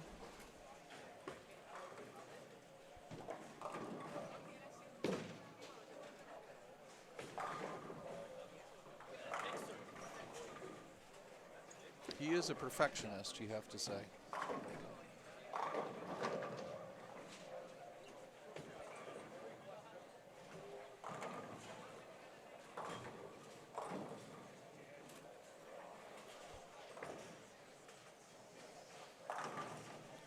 It is, you know, I consider bowling a little bit like a quarterback in the NFL. Every time you throw a football, you want it to be a tight spiral that lands perfectly into the receiver's arms, right? But for some reason in bowling, I see more shaking your head after having a positive result. than you do in the NFL. I know it's different. It's a team sport, but you don't see, you know, True. a ball that a guy doesn't quite get off his hand right, but the receiver still catches it for a touchdown, and the quarterback sitting in the middle of the field shaking his head with his hands down in his, or his head in his face, looking down, shaking his head, even though they just scored a touchdown. People would view that in the NFL as, man, this guy is not a team player. He's all about himself and just all about whatever. And this is a single sport as opposed to a team sport. But I am a bit surprised that it's not the opposite. And when you do make a mistake and you do end up benefiting and you get a break, that bowlers would rejoice. But instead in bowling, it's the exact opposite. I think some of that has to do with temperament too, right? So, I mean, the last shot that Matt threw that he slapped out the 10 pin there, that he didn't like, he turned around and walked away from it, and it was just past the arrows, right? So Yeah. he didn't even know what the result was to rejoice in it or not, because clearly he's focused on what the process is, and the process for that shot for him was not what it needed to be. And regardless of the result, he didn't like it. I'm sure he likes the fact that he's got a four-bagger and that shot struck. At the same time, But it depends where his focus is. His the same focus right time. now is on the process. But at the same time, if his focus is truly on the process and his mechanics and everything that's going on, you're instructed to stay down and see the shot through until the ball at least clears the arrows down to the rangefinders. And some people would even argue that you should stay down and watch the ball completely through the pins. Because you can get information from what your ball does when you miss if you watch it the whole way down the lane. True. And instead, he bailed on it, turned around, and didn't even want to see what happened, then was turned around and doesn't even know what the result was. And I don't know how that can help you when you still have to throw shots on that lane again later, and you're in the cut number by a couple of pins. True. I don't understand it. Well, I would imagine that he knows that it froze and that it sat there. I don't think he thinks it went Brooklyn. I don't know. I don't know. We'll ask him. So that's what I just find bowlers' You can behavior. take on the roving reporter role and go down there and say, Matt, what gives with this? Bowlers' behavior is just so funny and odd. How could you learn from the shot that you just walked away from when you didn't watch what it did? See what he says. Right. He'd probably say, get out of my face, I'm trying to bowl. Yeah. There's a reason why you're in the booth and I'm bowling. He would never say that. He's cool, but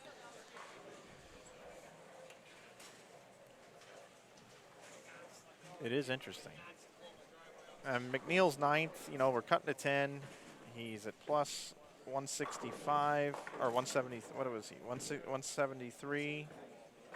The number's 165. He's got a key four-bagger in here. He had two opens to start the game. He can still shoot in a 230s. This will be a good one. I doubt he'll step out of this at all. We'll see it completely down all the way. Yep.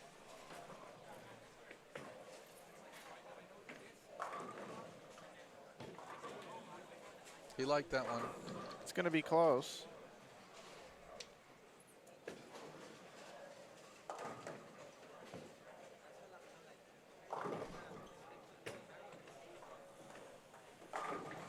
Brandon Biondo just stuck and fouled.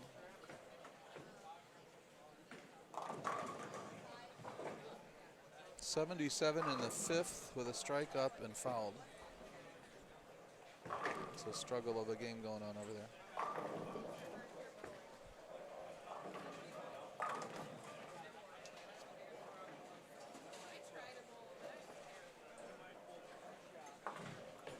All right, so it's going to be 2-team for Matt McNeil. It'll increase his score. Whether it will enhance his position or not remains to be seen. I think it's going to keep. I just think it's going to keep him in. Yeah, the scoring pace is kind of, although there's a 258 here in front of us, the scoring pace is kind of settled in for the last few games. There's nobody shooting anything really big or terrible, at least among the leaders.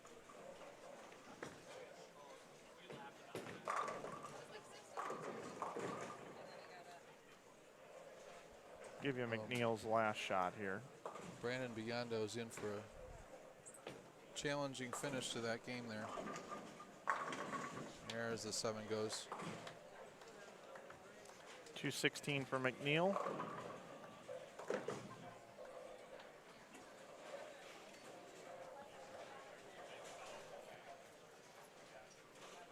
I guess I could try to get some scores.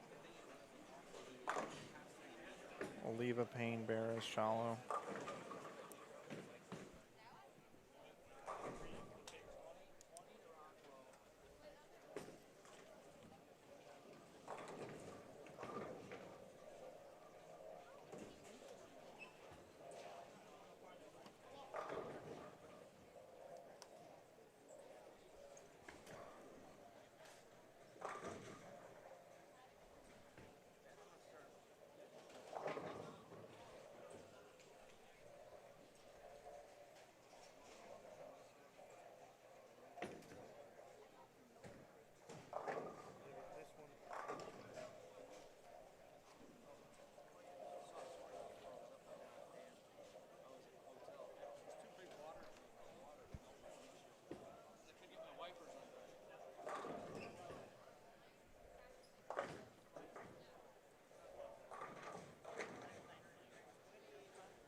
Solid 10 for Biondo in the 8th.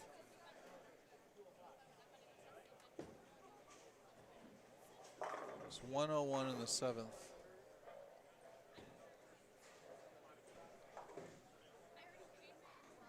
Nick Krummel's going to have 2 team.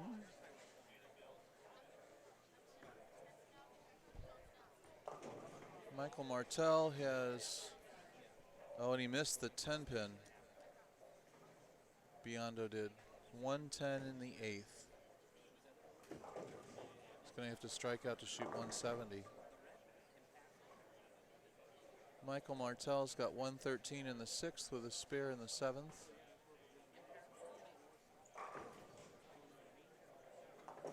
Andy Mills got 185 in the 9th with a strike in the 10th, possible 215.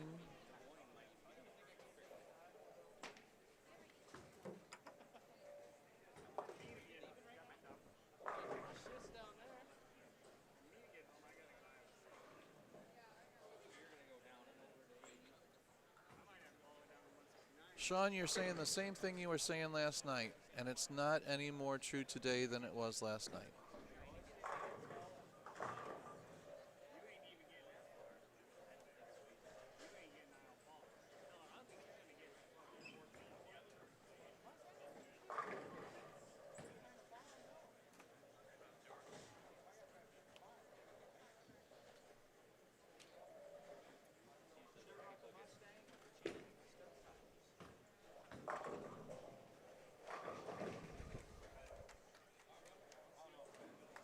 Andy Mills doubled in the 10th, so he's going to have 215 or so.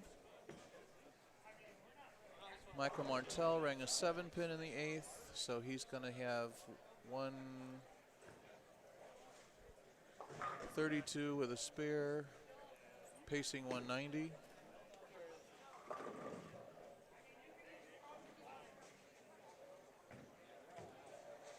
Matt Payne has 187 with a strike up and just went through the nose and left a 3 pin, so he's got a potential 220.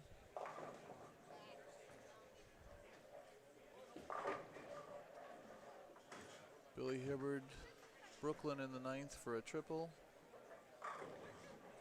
Andy Mills does shoot 215.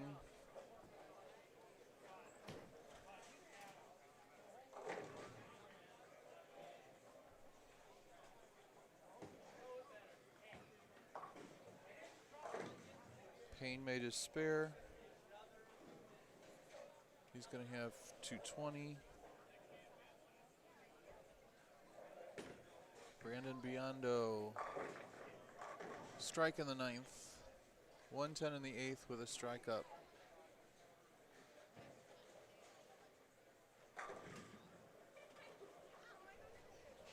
McNeil had 216 his last game, which takes him to plus 189.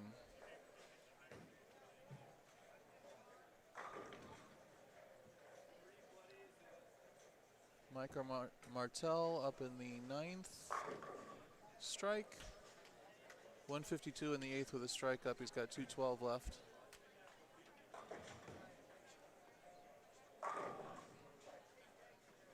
Matthew Payne shot 247. 227 is that?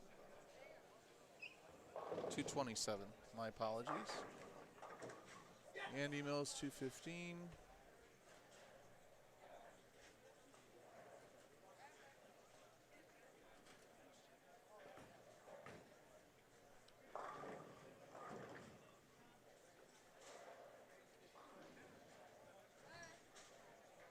I can't see Dave Barris' score. He had a 4-bagger going into the 11th.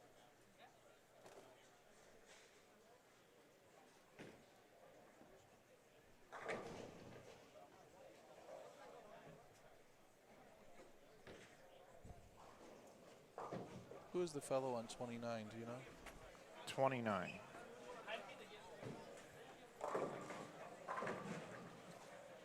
No, I don't. Barris, the best he can do is 208. It's not enough. Yeah. I see he had a 4-bagger going into the 10th, but I didn't know what was Yeah, going on. he had that 73 game before it. Ah. And then you need Shallow. Shallow started out with like 3 opens down on the low end. I just don't see him being able to get there. I'll go down and double check. Halen, Lebinsky. Brian Halen's down there on the end pair. Okay. I can't read it. I'll check on the Shallow thing also.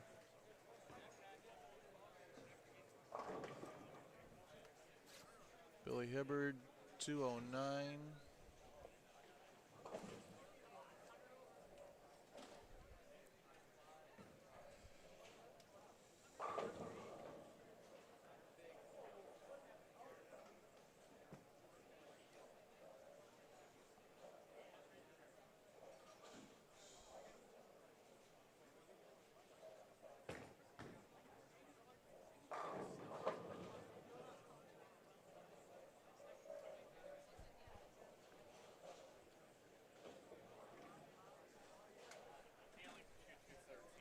So that's it? 213 for Halen. That's the best he can shoot.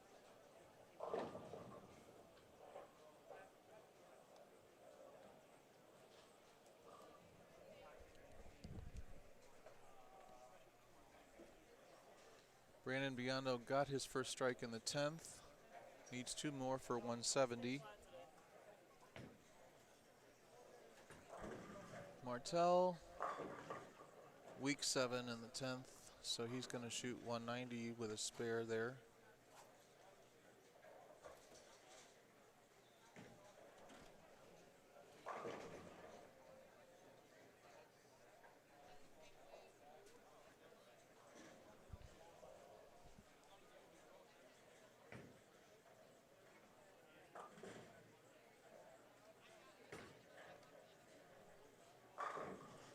Strike in the 11th for Biondo.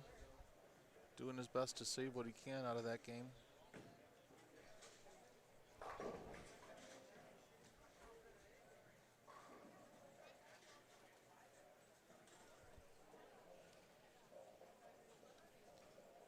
Dave Barris ended up with 208 down there. That takes him to 159.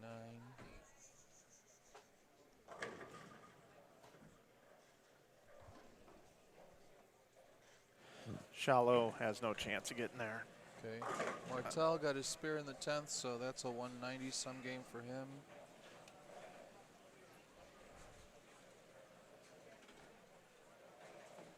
Biondo going for his fill ball, which is going to be 170 if he strikes even.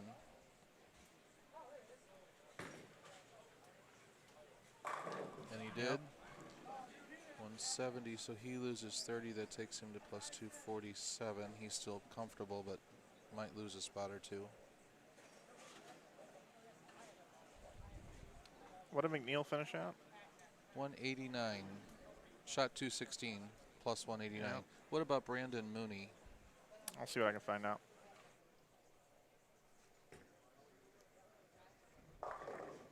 Martel shot 190 even. That takes him to back to plus 390. He was at 400.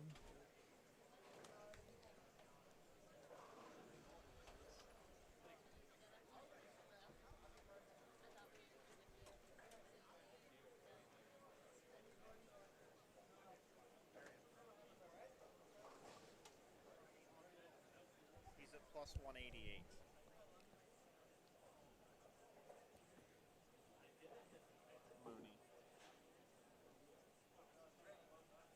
Okay.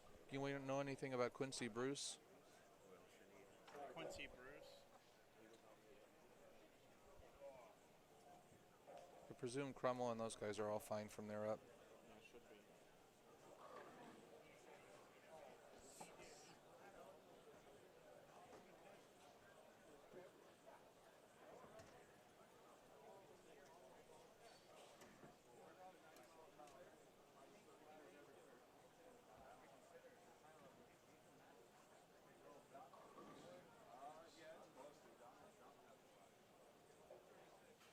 You bowled 236? 236 for Quincy.